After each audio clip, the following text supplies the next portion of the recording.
আল্লাহ রাব্বুল আলামিন কোরআন শরীফের ভিতরে বলেছেন, লাশ-শামসু ইয়ামবাগি লাহা আন তুদরিকাল কামারা ওয়ালাল লাইলু সাবিকুন নাহার ওয়া কুল্লুন ফি ফালাকি ইয়াসবাহুন। প্রবল জ্ঞানী হইবে যাহারা, আপন মনেতে বুঝিবে তাহারা। রাত্রি পারে না আগে যাইবার, দিনের স্থান করি অধিকার। চন্দ্র বাদে না সূর্যের গায়েতে, সূর্য পারে না চন্দ্রকে ধরিতে। যার যে স্থান বহাল রাখিয়া ভ্রমণ করিছে খোদাকে ডরিয়া। একটি নির্ধারিত সময় সীমা পর্যন্ত আপন আপন কক্ষপথে সব দৌড়াদৌড়ি করবে, কারো সাথে অ্যাক্সিডেন্ট হবে না কারো। ওয়াকুল্লুন ফি ফালাকি ইয়াসবাহুন, যা আছে মহাশূন্যে সব ঘুরতেছে। কে বলে? বলেন সবাই, কে বলছে? কোন সূরা? সূরা ইয়াসিন। আবার শুনুন, আল্লাহ পাক ফয়সালা দিচ্ছেন ঘোরে কেডা? শুধু সূর্য ঘোরে না, শুধু চন্দ্র ঘোরে না, আল্লাহ মহাশূন্যে যা রেখেছেন সব ঘুরতেছে, সবই সন্তরণশীল, সব গতিশীল। সুতরাং ফয়সালা তো আল্লাহর কাছ থেকে নিতে হবে। পৃথিবী সৃষ্টি করেছেন, মানব গোষ্ঠী সৃষ্টি করেছেন এবং মানুষের প্রয়োজন মিটিয়েছেন। এই মানুষগুলিকে কে সৃষ্টি করেছে? মানুষ সৃষ্টির ব্যাপারেও দার্শনিকরা মানুষদেরকে বিভ্রান্ত করে। যা কলেজে বিশ্ববিদ্যালয়ে পড়ানো হয়, এই কোরআন শরীফ বিশ্ববিদ্যালয়ে পড়ানো হয়? হ্যাঁ হয়। কয়েকটা আয়াত, কয়েকটা সূরা পরীক্ষা পাস করার জন্য একটু একটু অপশনাল রেখে দেওয়া হয়েছে। বর্তমান যে শিক্ষা কমিশন, শামসুল হক শিক্ষা কমিশন রিপোর্ট মন্ত্রী পরিষদে অনুমোদন করেছে বর্তমান সরকার। এই শিক্ষানীতিতে বলা হয়েছে ক্লাস 1 থেকে নিয়ে ক্লাস 5 পর্যন্ত ধর্মীয় শিক্ষা দিতে দেওয়া হবে না। তাহলে ক্লাস 5 পর্যন্ত যদি ধর্মীয় শিক্ষা না থাকে, তাহলে ক্লাস 6-7-এ ওঠার পর আলিফ জাওরা বাজাবর বা আনাকুম জানাকুম ছেলেরা পড়বে? মেয়েরা পড়বে? আসল উদ্দেশ্য হলো ইসলাম থেকে জাতিকে দূরে সরাবার জন্য ষড়যন্ত্র। এই সরকারের প্রণীত শিক্ষানীতি আমরা মানি না। আপনারা মানেন? যেই মাদ্রাসা মানুষের চরিত্র সৃষ্টি করে, বর্তমান সরকার সেই মাদ্রাসাগুলি একটা একটা করে ধ্বংস করার পরিকল্পনা গ্রহণ করেছে। সুতরাং আসল শিক্ষা হলো কোরআনের কাছে। আসল শিক্ষা কোথায়? কোরআনের কাছে। কোরআন যদি শিখানো হতো, কোরআন যদি শিখানো হতো কলেজে বিশ্ববিদ্যালয়, তাহলে গতকাল চট্টগ্রাম বিশ্ববিদ্যালয় থেকে যেসব ছেলেরা বিশ্ববিদ্যালয় কর্তৃপক্ষ কর্তৃক বরাদ্দকৃত, হাইজ্যাক করা নয়, বরাদ্দকৃত 4খানা বাস দিয়ে কোরআন শুনতে আসতে চেয়েছিল, বর্তমান সরকারের তথাকথিত সোনার ছেলেরা আসতে দিল না। কোরআন যদি তারা পড়তো, তাহলে কোরআন শরীফ শুনতে তারাও আসতো। কপাল পোড়া। জোরে বলেন কি? আরো জোরে বলেন কি? কপাল পোড়া। সব ভালো লাগে, কোরআন ভালো লাগে না। এদেরকে শিখানো হয়েছে, আরে তোমরা তো মানুষ না। বলে আমরা কি? তো তোমাদের ডারউইন বাবাজি বলে নাই, শোনো নাই? কি পড়ো টড়ো তোমরা, বুদ্ধি শুদ্ধি রাখো না। ডারউইন বলেছে, থিওরি অফ ইভলিউশনের মধ্যে বলেছেন মানুষ মানুষ না। বলে কি? মানুষ হলো বান্দর। কপাল পোড়া। কি কপালে লেখা থাকে? কাজে কামে প্রকাশ হয়ে যায়। ডারউইন বলল মানুষ মানুষ না। আল ফ্রয়েড বললেন মানুষ হলো মানুষই ঠিক, তবে মানুষ হলো সেক্স সর্বস্ব জীব। সেক্স সমস্যার সমাধান করলে মানুষের সব সমস্যার সমাধান হয়ে যাবে। কার্ল মার্কস বললেন মানুষ হলো পেট সর্বস্ব জীব, পেট সমস্যার সমাধান করে দিলে সব সমস্যা শেষ। আর ডারউইন বললেন মানুষ মানুষই না, মানুষ কি? বলে বান্দর। ওরাং ওটাং শিম্পাজি আর ব্যাং থেকে মানুষের উৎপত্তি হয়েছে। আমি যখন জীবনের প্রথম শিম্পাজি দেখলাম, ওরাং ওটাং দেখলাম, তখন আমি মনে করেছি যে ডারউইন খামোখা ভুল করে নাই। এইটা দেখেই ও মনে করেছে যে এই হচ্ছে আমার মাতামহের গোষ্ঠী। এ হলো পিতামহের গোষ্ঠী। আপনারা একটু মাথা কাটায় চিন্তা করেন, মানুষ যদি বান্দর থেকে হবে, আজও বানর ফরেস্ট এরিয়া আছে কিনা বাংলাদেশে? চিল্লায় বলেন আছে কিনা? তো মানুষ যদি বান্দর থেকেই হবে, আপনারা কি কোনোদিন দেখেছেন যে একটা বান্দরের কোমর পর্যন্ত মানুষের মতো হয়ে সারছে? আর কিছুদিন গেলেই পুরা মানুষ হয়ে যাবে, গলা পর্যন্ত মানুষের মতো হয়ে গেছে, আর কদিন গেলেই মানুষ হয়ে যাবে। দেখছেন কখনো? আচ্ছা আপনারা বলেন, পাবদা মাছ আপনারা চট্টগ্রামে কি বলেন? পাবদাই বলেন।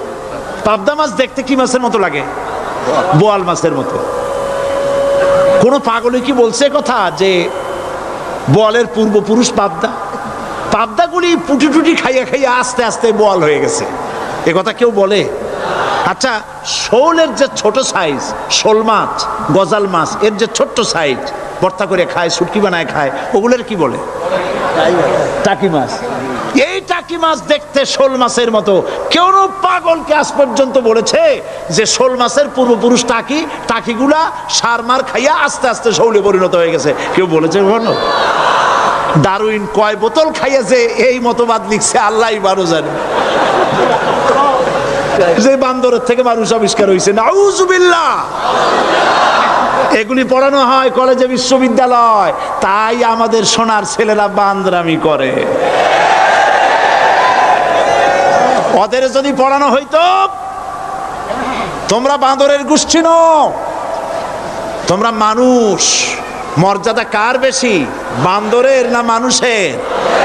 এ পৃথিবীর প্রথম মানুষকে আদম আলাইহিস সালাম। আদম হইছেন কি দিয়ে? মাটি দিয়ে। আল্লাহ রাব্বুল আলামিন যিনি মানুষ সৃষ্টি করেছেন, তিনি কোরআন শরীফের ভিতরে বলে দিয়েছেন, আমি প্রথমেই বলেছি, আপনারা লক্ষ্য করুন, এই কোরআন তাবিজের কিতাব নয়, এই কোরআন তদবিরের কিতাব নয়, ঝাড়ফুঁকের কিতাব নয়। কোরআন হলো পৃথিবীর মানুষের জন্য কোড অফ লাইফ, পূর্ণাঙ্গ জীবন বিধান। সব কিছু আল্লাহ পাক কোরআনের ভিতরে বলে দিয়েছেন, কোনো জিনিস বাদ দেন নাই। আপনি আমি কেমনে সৃষ্টি হয়েছি আল্লাহ পাক কোরআনের ভিতরে বলেছেন, ইন্না খালাকনাকুম মিন তুরাবিন সুম্মা মিন নুতফাতিন সুম্মা মিন আলাকাতিন সুম্মা মিন মুদগা। নিষ্প্রাণ মাটি দিয়ে তোমাকে উৎপন্ন করা হয়েছে, নিষ্প্রাণ মাটির উপাদান দিয়ে তোমাকে তৈরি করা হলো। মায়ের পেটের ভিতরে এক ফোঁটা নাপাক পানি জমাট রক্তে পরিণত হয়ে গেল, জমাট রক্ত আস্তে করে গোস্ত পিণ্ড হলো, গোস্ত পিণ্ডকে সুন্দর করে সাজায়া হাড্ডি গুড্ডি বানায়া স্ট্রাকচার তৈরি করে তার উপরে ফাকাসাউনাল ইযামা লাহমা, চামড়া দিয়ে গোস্ত দিয়া সাজায়া সুন্দর করে বানালাম। আল্লাহর পরিচয় শুনুন, আল্লাহ আমার কেমন আল্লাহ।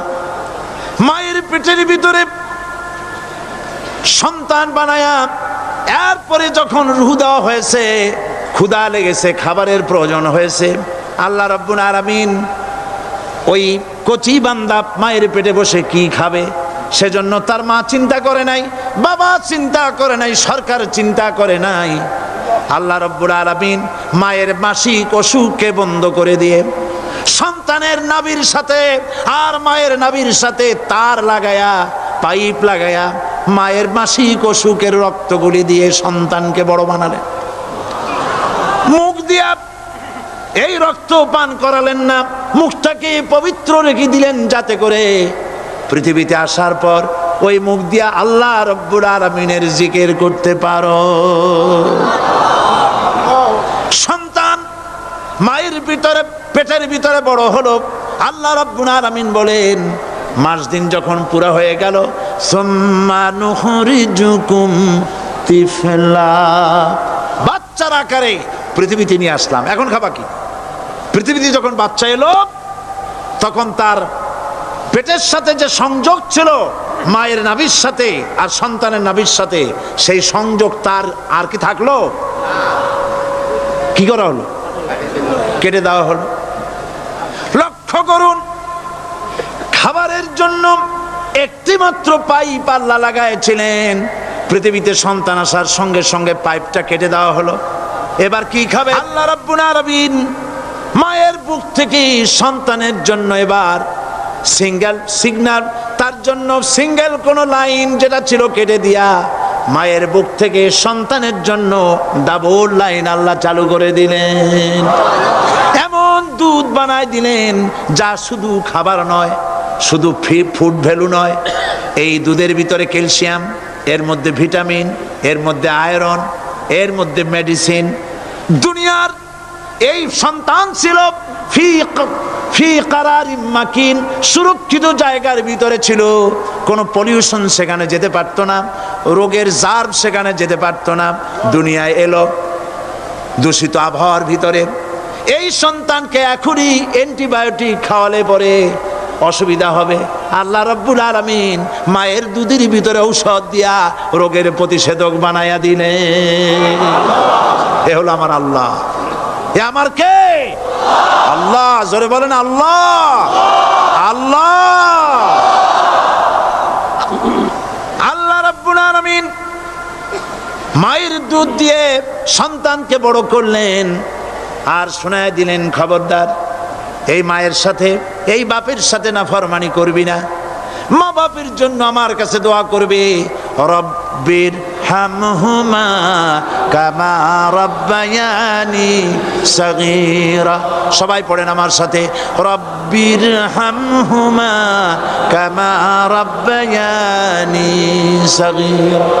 আল্লাহ পাক শিখাই দিলেন বান্দারে আমার কাছে দোয়া করায়, আল্লাহ আমার মা বাপ আমাকে ছোটবেলায় যেভাবে স্নেহের কোলে লালন পালন করেছে, এইভাবে আমার মা বাপদের তোমার রহমতের কোলে লালন পালন করো। মনে থাকবে ভাইরা? বলেন মনে থাকবে? প্রত্যেক নামাজের পরে মা বাবার জন্য দোয়া করবেন, বেঁচে থাকুক আর মরে যাক, দোয়া করবেনই। মনে থাকবে? রব্বির হামহুমা কামা রাব্বায়ানি সগীরা। আবার পড়েন, রব্বির হামহুমা কামা রাব্বায়ানি সগীরা।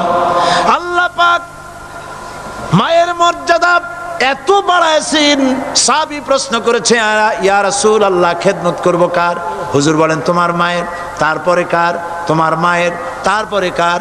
তোমার মায়ের, তারপরে কার? তোমার পিতার। বাপের চাইতে মায়ের মর্যাদা আল্লাহ 3 গুণ বাড়াইয়া দিলেন, 3 গুণ বৃদ্ধি করে দিলেন। হাদিস শরীফে এসেছে, হযরত আবী হুরায়রা রাদিয়াল্লাহু তাআলা আনহু রাসূলের কাছে এসে রাতের বেলায় কাঁদতেছিলেন। হুজুর প্রশ্ন করলেন, আবু হুরায়রা কাঁদো কেন? হযরত আবু হুরায়রা বলছেন, হুজুর মা আমাকে মেরেছে। তিনি প্রশ্ন করলেন, আচ্ছা মা তোমারে মারলো কেন? তুমি কি কোনো বেয়াদবি করছো? তিনি বললেন না। তবে মারলো কেন? হযরত আবু হুরায়রা বলেন, ইয়া রাসূলুল্লাহ আপনার খেদমত থেকে বাড়ি ফিরতে আমার দেরি হয়ে গিয়েছিল। গভীর রাত্রে যখন বাড়ি গেছি, মা আমাকে প্রশ্ন করলেন, বাবা দেরি হলো কেন, কোথায় ছিলি? তাম পৃথিবীর মানুষ যেই কদম মোবারক চুমু দিতে পারলে ধন্য হয়ে যায়, সেই আখিরি জামানার পয়গম্বর নবী মুহাম্মদ রাসূলুল্লাহ সাল্লাল্লাহু আলাইহি সাল্লামের দরবার থেকে আসতে আমার দেরি হয়ে গেছে। ইয়া রাসূলুল্লাহ আমার মা আপনার নাম শুনে তার গা জ্বলে উঠল, তিনি কাফের মুশরিকা। আপনার নাম শুনে অগ্নি শর্মা হয়ে আমাকে ধরে পিটানো আরম্ভ করলেন আর বললেন, আবু হুরায়রা হয় মুহাম্মদ সাল্লাল্লাহু আলাইহি সাল্লামের বাড়ি ছাড়বি, নইলে আমার বাড়ি ছাড়বি, কি করবি বল। মার খেতে খেতে আমি বললাম, মা তোমার গায়ে যত শক্তি আছে আমারে মারো, তোমার বাড়ি শুদ্ধ, তাম দুনিয়াটা ছেড়ে দিতে পারি, মুহাম্মদ রাসূলুল্লাহর কদম মোবারক ছেড়ে দিতে পারি না। হুজুর আমার মা গলা ধাক্কা মেরে আমাকে বের করে দিয়েছেন। হুজুর বলছেন, আবু হুরায়রা মা তোমাকে মেরেছে আর আমার কাছে নালিশ করছো, আমি তোমার মায়ের কোনো বিচার করতে পারবো না। সুবহানাল্লাহ। এত বড় পাওয়ারফুল নবী, শানওয়ালা, ইজ্জতওয়ালি, বরকতওয়ালি, এত বড় নবী বলছেন মা মেরেছে, আমার করার কিচ্ছু নাই। সুবহানাল্লাহ। তোমার মা মুশরিকা হোক আর যাই হোক তোমার মা। সুবহানাল্লাহ বলেন। আমার বন্ধুগণ, হযরত আবু হুরায়রা বলেন, ইয়া রাসূলুল্লাহ, মায়ের বিরুদ্ধে কোনো অভিযোগ নিয়ে আমি আপনার কাছে আসি নাই। হুজুর বললেন, কেন আসছো বলো খুলে। আবু হুরায়রা বলেন, হুজুর আমি জানি আপনি আল্লাহর দরবারে যদি কোনো ব্যাপারে হাত তোলেন আল্লাহ মঞ্জুর করে ফেলেন। আপনি দয়া করে আমার মার জন্য দোয়া করেন, আল্লাহ যেন হেদায়েত দিয়ে দেন। আমার নবীজি দুখানে হাত উত্তোলন করলেন, বললেন, আল্লাহুম্মা ইহদি উম্মা আবি হুরায়রা, আয় আল্লাহ আমি দোয়া করতেছি আবু হুরায়রার মাকে হেদায়েত নসিব করো। হুজুর হাত তুলে মোনাজাত করছেন, আবু হুরায়রা দৌড় দিলেন বাড়ির দিকে। কয়েকজন সাহাবী হযরত আবু হুরায়রার জামা টেনে ধরেছে, এই ভদ্রলোক দৌড়ায় কেন? এত শান্ত মানুষ, কখনো গরম হয়ে কারো সঙ্গে কথা বলে না। এই মানুষটা দৌড়ায় কেন? কোনো বিপদ হইল নাকি? জামা টেনে ধরে বলে, আবু হুরায়রা দৌড়াও কেন? হযরত আবু হুরায়রা বলেন, জামা ছেড়ে দাও, কোনো বিপদ আমার হয় নাই, আমি দৌড়াইয়া বাড়ি যাই দেখতে চাই। আমি দৌড়াইয়া আগে বাড়ি যেতে পারলাম না, আমার নবীর দোয়া আগে আমার বাড়ি চলে গেছে, আমি এটা দেখতে চাই। হযরত আবু হুরায়রা দৌড়াতে দৌড়াতে বাড়ি চলে গেছেন। দরজায় নক করলেন, ভেতর থেকে আওয়াজ এলো, কে? তিনি বললেন, আমি আবু হুরায়রা, মা দরজা খুলে দাও, আমি তোমার সন্তান। মা বললেন, বাবা অপেক্ষা করো, দরজা খুলতেছে। হযরত আবু হুরায়রা বলেন, মায়ের গলার আওয়াজের ভেতরে কুফরি কর্কশতা পেলাম না, মায়ের গলার আওয়াজের ভেতরে তাওহীদের নরমিয়াত পেলাম। আমার কাছে মনে হলো আমি আবু হুরায়রা বাড়ি আসার আগে নবীজির দোয়া আল্লাহর আরশে পৌঁছে গেছে। আবু হুরায়রা বলছেন, মা আমার কিছুক্ষণ পরে ঘরের থেকে বেরিয়ে এসেছেন, আমি দেখলাম মায়ের শরীর ভিজা, মাথার চুল দিয়া পানি টপকাচ্ছে। মা আমার বললেন, বাবারে তোমাকে মারার পর আমি নিদারুণ অনুশোচনায় পড়েছিলাম, মনে মনে ভাবলাম, আহারে আমার সন্তান আমি কেন মারলাম? সে তো কোনো খারাপ কাজ করে নাই, কোনো খারাপ জায়গায় যায় নাই, এত ভালো মানুষ যার সম্পর্কে লোকেরা খামোখাই মিথ্যা কথা বলে, এই ভালো মানুষটার কাছে গেছে, সেজন্য আমি মারলাম কেন? বাবা গো, আমি আমার ভুল বুঝতে পেরেছি, জীবনের ভুলও ধরা পড়েছে, আমাকে জলদি করে নিয়ে চলো বিশ্ব নবীর দরবারে। হযরত আবু হুরায়রার মা রাসূলুল্লাহর খেদমতে এসে ঘোষণা করলেন, আশহাদু আল্লা ইলাহা ইল্লাল্লাহু ওয়াহদাহু লা শারীকা লাহু ওয়া আশহাদু আন্না মুহাম্মাদান আবদুহু ওয়া রাসূলুহু। আমার ভাইয়েরা, আল্লাহ রাব্বুল আলামিন মানুষ সৃষ্টি করে পৃথিবীতে পাঠায় দিলেন, খাবারের ইন্তজাম করলেন, এগুলি সব আল্লাহর পরিচয়। আল্লাহরে চেনার জন্য বড় বড় কিতাব ঘাটা লাগে না, কিসমতে যদি থাকে দুই একটা দৃষ্টান্ত যথেষ্ট হয়ে যায়। সুবহানাল্লাহ, সুবহানাল্লাহ, দুই একটা দৃষ্টান্ত যথেষ্ট। আল্লাহ পাক সমস্ত সৃষ্টি জগৎকে তৈরি করলেন, সৃষ্টি করলেন, আর তাদের খাদ্যের ব্যবস্থা করলেন। কে করেছেন খাদ্যের ব্যবস্থা? খাদ্য দেন আল্লাহ। কিন্তু অহংকারী যারা, তারা বলে দেশের বাম্পার ফলনের জন্য সমস্ত কৃতিত্ব সরকারের। বলেন আস্তাগফিরুল্লাহ, বলেন নাউজুবিল্লাহ। এদের একজন বলছিল, 3 বছর কিছু দিবার পারুম না, লোকেরা কয় আমরা না খাইয়া থাহুম, আল্লাহ কয় আমিও দেহুম, কদ্দুর পারো না খাইয়া থাকতে। ফসল কে দেন? জোরে বলেন, কে দেন? বাম্পার ফসলের ফলনের দাবি সরকার করতে পারে না, এটা কুফরি, এটা শিরক। জমিনের ফসল কে দেন? আকাশের বৃষ্টি কার? পানি কার? সার কার? সব আল্লাহ পাক। আল্লাহ পাক কোরআন শরীফে বলেছেন, লা ইন শাকারতুম লাযীদান্নাকুম ওয়া লাইন কাফারতুম ইন্না আযাবী লাশাদীদ। আমার নিয়ামতের শুকর যদি আদায় করো বাড়ায় দেব, আর যদি কৃতজ্ঞ হও শুকরিয়া আদায় না করো মস্ত বড় শাস্তি দেব। ফসল দেই আমি আর শুকরিয়া আদায় করো তোমার বাজানের, ঠিক কিনা? শুকরিয়া আদায় করে কার? বাজানের। একটা লোকের, একটি মানুষের যেই প্রশংসা এই সরকার করলো বিগত 4.5 বছর ধরে, একটা মানুষের যত জিকির করলো প্রশংসা করলো ছবি টানাইলো, যদি এতটা জিকির এতটা স্মরণ আল্লাহ রাব্বুল আলামিনের করত, ওদের জন্য আল্লাহর জান্নাতের দরজা খোলা হয়ে যেত। প্রশংসা করবে কার? চিল্লায় বলুন, আল্লাহ পাকের প্রশংসা করো। খেতে দেওয়ার মালিক তিনি। আল্লাহ পাক বলছেন আল্লাহকে, তার পরিচয় আল্লাহ তুলে ধরেছেন, ওয়ামা মিন দাব্বাতিন ফিল আরদি ইল্লা আলাল্লাহি রিজকুহা। এই পৃথিবীর ভিতরে এমন কোন বিচরণশীল জীব নাই যার রিস্কের দায়িত্ব আমি আল্লাহ গ্রহণ করি নাই। সুবহানাল্লাহ বলবেন না? রিস্কের দায়িত্ব কার হাতে? আচ্ছা দেখুন তো, পৃথিবীর সমস্ত সরকারের কাছে বিভিন্ন মন্ত্রণালয় আছে না? খাদ্য মন্ত্রণালয় বলে কোনো মন্ত্রণালয় আছে কিনা? আছে। খালি কয় খামু আর খামু। খাদ্য মন্ত্রণালয় আছে, থাকার পরেও মানুষ না খাইয়া মরে, ঠিক কিনা? এবার একটু তাকান তো, জ্ঞানের চক্ষু দিয়া তাকান। ফরেস্ট এরিয়া, বাঘ আছে কিনা? নাই। সিংহ আছে কিনা? গন্ডার আছে কিনা? হাতি আছে কিনা? বিশাল বিশাল প্রাণী আছে কিনা? জঙ্গলে ছোট্ট প্রাণী থেকে পোকা থেকে শুরু করে গন্ডার পর্যন্ত, টুনটুনি পাখি দিয়ে শুরু করে ঈগল পাখি পর্যন্ত, নদীর ভিতরে ছোট্ট চুনু পুঁটি থেকে শুরু করে তিমি মাছ পর্যন্ত। প্রাণী তত্ত্ববিদরা বলেছেন সমুদ্রের ভিতরে এমন এমন বড় বড় তিমি আছে যে একটা তিমির ওজন 5000 টন পর্যন্ত হয়ে যায়। 5000 টন তিমিটার ওজন।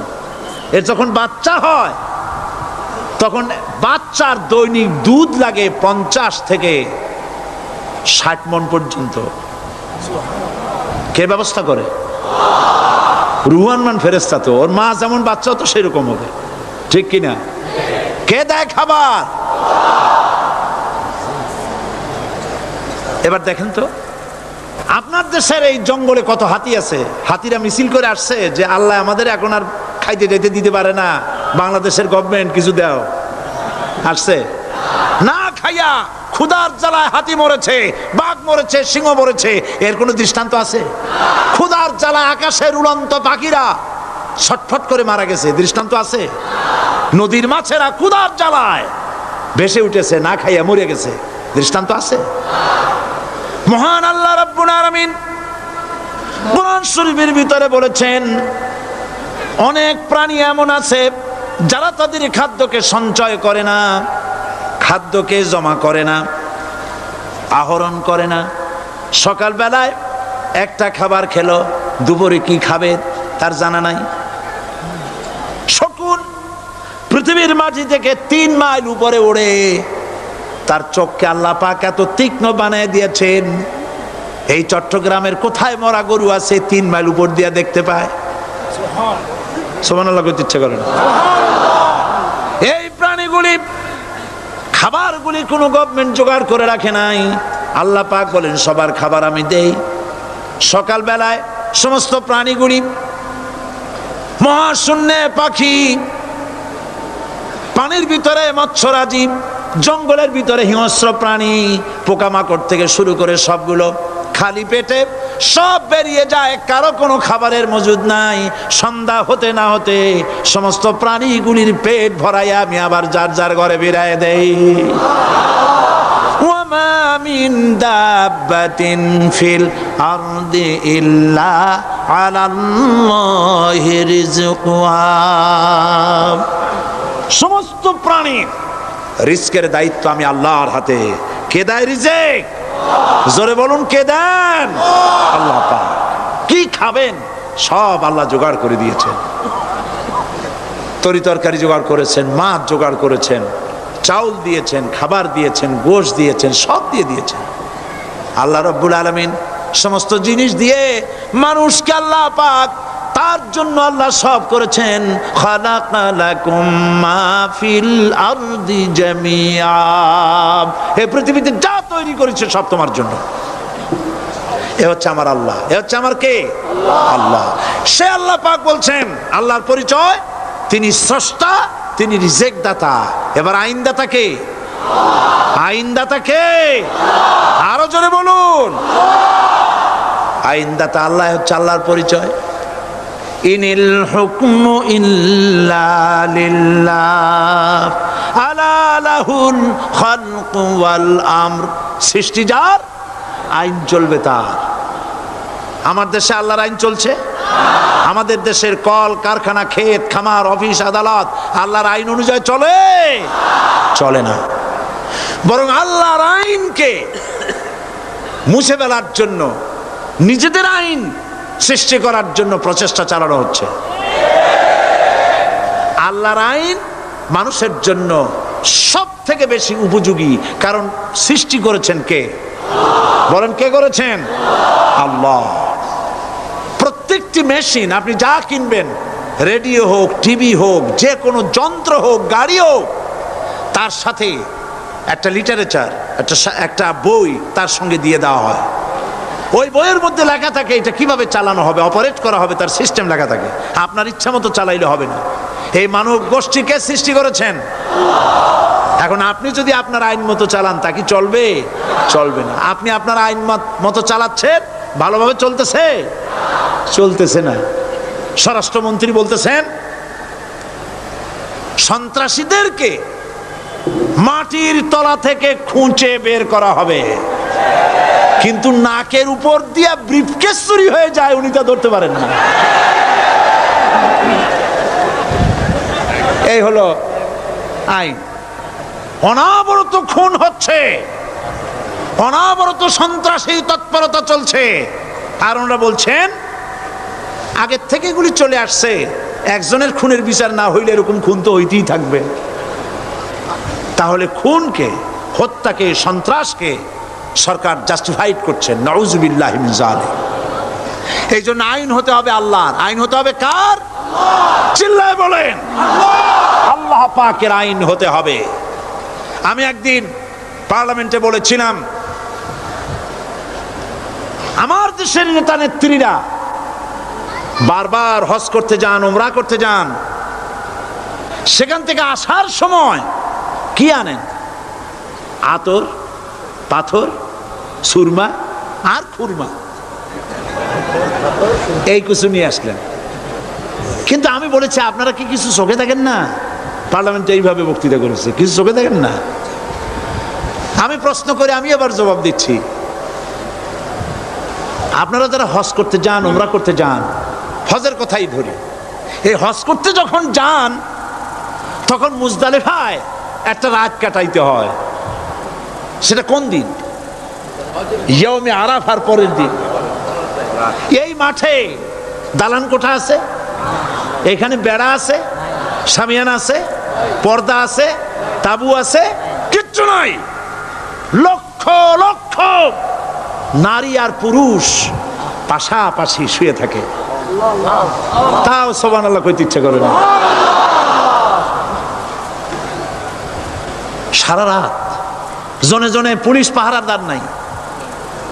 কিরকম মেয়ে এলো, চাঁদের সৌন্দর্য হার মানায় দিতে পারে এরকম সুন্দরী, এরকম সুন্দরী নারী, সুদর্শন পুরুষ পাশাপাশি রাস্তার ধারে মরুভূমির ভিতরে সারা রাত কাটাচ্ছে। ইয়ৌমে আরাফার পরের রাতটা একটা রাত পুরা। এভাবে চলতেছে বছরের পর বছর, শতাব্দীর পর শতাব্দী, সহস্রাব্দীর পরে সহস্রাব্দী। আমি প্রশ্ন করি, পৃথিবীর ইতিহাসে কেউ কি এমন কথা বলতে পেরেছে, লিখতে পেরেছে যে মুজদালিফার রাতে সেখান থেকে 10টা নারী হাইজ্যাক হয়েছে, 5টা নারী লাঞ্ছিত হয়েছে, বলতে পারবে? গভীর রাত্রে পুরুষ সঙ্গী ছাড়া সুন্দরী রমণী, যুবতী রমণী একাকিনী নিজের ঘর ছেড়ে আল্লাহর ঘরে তাওয়াফ করতে আসে। তাওয়াফ সেরে তাহাজ্জুদের নামাজ পড়ে আল্লাহর কাছে মোনাজাত করে একা একা হাজার হাজার লাখো পুরুষের ভিতর থেকে আপন ঘরে ফিরে যায়। কারো বাবার হিম্মত নাই একবার তাকায় সে তো রূপ উপভোগ করার জন্য আবার তাকায়, অথবা তার আঁচল ধরে টান মারে। আছে ইতিহাস? কথা কন না কেন? সুন্দরী একটা মাইয়া মক্কা থেকে মদিনা থেকে পাওয়া যায় না, 15 দিন হয়ে গেছে। হয়েছে কখনো? এবার জবাব দেন, কেন হয় না? কেন হয় না? আমার দেশের মেয়েরা রাস্তা দিয়ে হাঁটতে পারে না। হাই স্কুল মেয়েদের, হাই স্কুল মেয়েদের কলেজ যখন ছুটি হয়, তথাকথিত সোনার ছেলেরা গেটের সামনে এতিমের মতো কাড়ায় থাকে। অনবরত হাইজ্যাক হচ্ছে, ধর্ষণের সেঞ্চুরি হচ্ছে। আর ওখানে হয় না কেন? ওখানে হয় না এই কারণে এই কোরআনের আইন আল্লাহ রাব্বুল আলামিন যে আইন দিয়েছেন, ওখানে আইন বলবৎ আছে। আছে নাকি? আছে কিনা? কোন পুরুষ কোন নারীকে ধর্ষণ করেছে যদি প্রমাণিত হয়, সে যদি ফাহাদের ছেলে হয় আর ফাহাদের মেয়েও হয়, কোরআনের শাস্তি হলো পাথর মেরে উড়াইয়া দাও। তাকে জানিয়ে দেওয়া হবে রেডিও টিভির মাধ্যমে, জেনাকারের ব্যভিচারীর শাস্তি হবে। চতুর্দিকে হাজারো লোকেরা দাঁড়াবে, হাতে পাথর নিয়ে পাথর মেরে তাকে তার গোশত হাড্ডি বাতাসের সাথে উড়ায় দেবে। একজন মানুষ আর একজন মানুষকে খুন করলো, এই আসামি ধরা পড়ে গেল, কোরআনের শাস্তি হলো যখন ধরা পড়বে প্রমাণিত হবে যেমন ভাবে হত্যা করেছে ওরেও হত্যা করো। এই দৃশ্য, এই আইন যদি বাংলাদেশে যদি এই আইন চালু হয়ে যেত, খুনের আসামি ধরা পড়েছে জেনার আসামি, প্রকাশ্য ময়দানে এলো, সাক্ষী প্রমাণে কোর্টে প্রমাণিত হলো সত্যি সে খুনি। এই বিশাল আউটার স্টেডিয়ামের মাঝখানে খুনি কি দাঁড় করাও, চতুর্দিকে হাজারো লাখো মানুষ থাকুক, রেডিও টিভির ক্যামেরা কার্যকর হবে, পত্র পত্রিকার সাংবাদিকরা আসবে, তরবারির এক আঘাতে খুনির কল্লাটা উড়ায় দাও, দেহটা নিঃসাড় হয়ে জমিনে পড়ে যাবে। এই দৃশ্য যারা দেখবে স্বচক্ষে, রেডিওতে, পত্র পত্রিকায়, আর 1 বছরের ভেতরে খুন করার হিম্মত কারো কলিজায় উঠবে? জেনাকারের পাথর মেরে উড়িয়ে দেওয়ার শাস্তি যদি চোখে কেউ দেখে, জেনা করার পুলক আর জাগবে? এটা নাম আল্লাহর আইন। এই আইন কার? এই আইন কার? এই আইন যতদিন পর্যন্ত বাংলার মানুষের, মুসলমানদের উপরে কার্যকরী না হচ্ছে, এই দেশে কার্যকরী না হবে, ততদিন পর্যন্ত হত্যা, ধর্ষণ, খুন বন্ধ হবে না। বন্ধ হবে? সুতরাং এই আইন হচ্ছে কার? আরো জোরে বলেন, আল্লাহ রাব্বুল আলামিন। মহান আল্লাহ রাব্বুল আলামিনের এই আইন অনুযায়ী যদি দেশ চলে, মানুষ শান্তি পাবে, চুরি বন্ধ হবে, ডাকাতি বন্ধ হবে, জেনা বন্ধ হবে, হত্যা ধর্ষণ বন্ধ হয়ে যাবে। নবীজি এমন একটি আইন চালু করে দিয়ে, কোরআনের বিধান চালু করে দিয়ে এমন একটা সমাজ চালু করেছিলেন, যেই সমাজ সম্পর্কে হুজুর নিজে বলেছেন, খায়রুল কুরুনে কারনি, সর্বশ্রেষ্ঠ যুগ হলো কার যুগ? আমার যুগ। সুবহানাল্লাহ বলেন। রাসূলের যুগ হলো সর্বশ্রেষ্ঠ যুগ। সেই কোরআন, সেই হাদিস আজও আছে না নাই? বলেন জোরে, আজও আছে না নাই? সেই কোরআন এবং সুন্নাহ দিয়ে দেশ শাসন হোক, এটা কি আমরা চাই? কারা কারা চাই দু হাত উঁচু করে দেখা।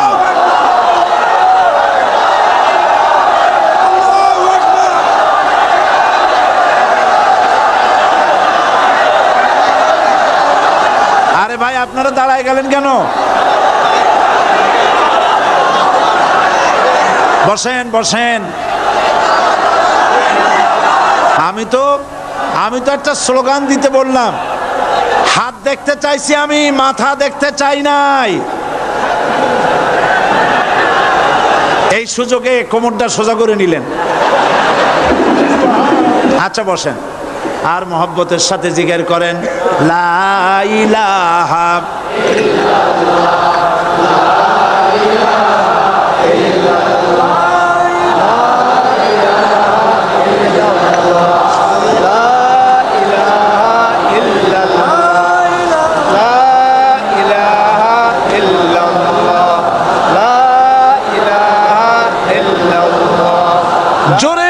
সবাই জিকির করেন লা ইলাহা ইল্লাল্লাহ লা ইলাহা ইল্লাল্লাহ লা ইলাহা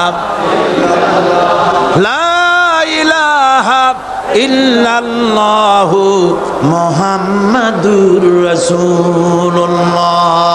বসুন, আমরা মুনাজাত করব।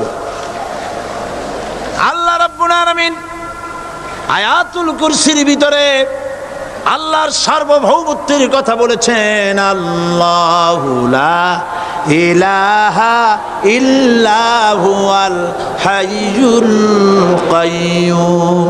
পড়েন আমার সাথে সবাই, আল্লাহু লা ইলাহা ইল্লা হুয়াল হাইয়ুল কাইয়্যুম। আল্লাহ হচ্ছেন যিনি ছাড়া কোনো ইলাহ নাই, তিনি শাশ্বত চিরঞ্জীব। সুবহানাল্লাহি ওয়া বিহামদিহি। আগামীকাল এর বাকি অংশ আমি আপনাদের সামনে আলোচনা করব ইনশাআল্লাহ। জোরে বলেন ইনশাআল্লাহ। দাঁড়ানো ভাইরা বসেন। আপনাদের পাশে যারা দাঁড়িয়েছেন অনুরোধ করে বসায় দেন। বলেন যে আর 5টা মিনিট বসেন, আল্লাহর রাস্তায় হাঁটেন না। হ্যাঁ বলেন বলেন, আপনারা যে আল্লাহর রাস্তায় হাঁটেন না, বসেন, সবাই বসেন। এত বড় মাহফিলের মুনাজাত, সুবহানাল্লাহ বলেন। চট্টগ্রামের ইতিহাসের শ্রেষ্ঠ মাহফিল, চিল্লায় বলেন সুবহানাল্লাহ। গোটা বিশ্বের কোরআনের শ্রেষ্ঠ মাহফিল, বলেন সুবহানাল্লাহ। যারা বলেন আলহামদুলিল্লাহ। আগামীকাল এ মাহফিলের আখেরি মুনাজাত হবে ইনশাআল্লাহ। বলেন ইনশাআল্লাহ। আমি আন্তরিকভাবে দুঃখিত, প্রতি বছর আমার মা বোনদের জন্য, চট্টগ্রামবাসী আমার মা বোনদের জন্য আলাদাভাবে তাদের প্রশ্নের উত্তর দেই এবং তাদের সামনে কোরআন হাদিসের কথা আলাদাভাবে বলি। এবছর দিন কম হয়ে গেল বলে মহিলারা, মা বোনেরা বঞ্চিতা হয়ে গেলেন। শিশু কিশোরদের জন্য আলাদাভাবে সমাবেশ করা হয়, তাও বঞ্চিত হয়ে গেল। এই বিশাল তাফসীরুল কোরআন মাহফিলের বরকত থেকে চিটাগংবাসীকে যারা বঞ্চিত করলো, আল্লাহ তাদের হেদায়েত নসিব করে দিন। যদি হৃদয় থাকে, যদি হৃদয় বলে কিছু থাকে, বিবেক বলে যদি কিছু থাকে, আর শরীর যদি মুসলমানের পিওর রক্ত থাকে, তাহলে বাড়ি বসে অনুশোচনা করা উচিত, চোখের পানি ফেলানো উচিত ওই সব লোকের যারা এই বরকতপূর্ণ মাহফিলকে বাধা দিয়েছে। আর যাদের কলজার মধ্যে আল্লাহ মোহর মেরে দিয়েছে, এগুলোর তো হেদায়েত হবে না। যাদেরকে আল্লাহ পাক তৈরি করেছেন জাহান্নামের জন্যে, ওদের কাছে মাহফিল অসহ্য, সহ্যই হবে না। নাউজুবিল্লাহ বলেন। চট্টগ্রামবাসীর জন্য তাফসীরুল কোরআন মাহফিল নিয়ামত। এই নিয়ামত কিয়ামত পর্যন্ত আল্লাহ টিকায় রাখুন, বলি আমিন। আগামীকালের আখেরি মোনাজাতে সমস্ত মুসলমান চতুর্দিক থেকে আল্লাহ পাকের নারা লাগাতে লাগাতে আসবেন। আল্লাহু আকবার, নারায়ে তাকবীর, আল্লাহ। গোটা চট্টগ্রাম, গোটা চিটাগাং শহর আগামীকাল কোরআনের মিছিলের শহর হবে ইনশাআল্লাহ।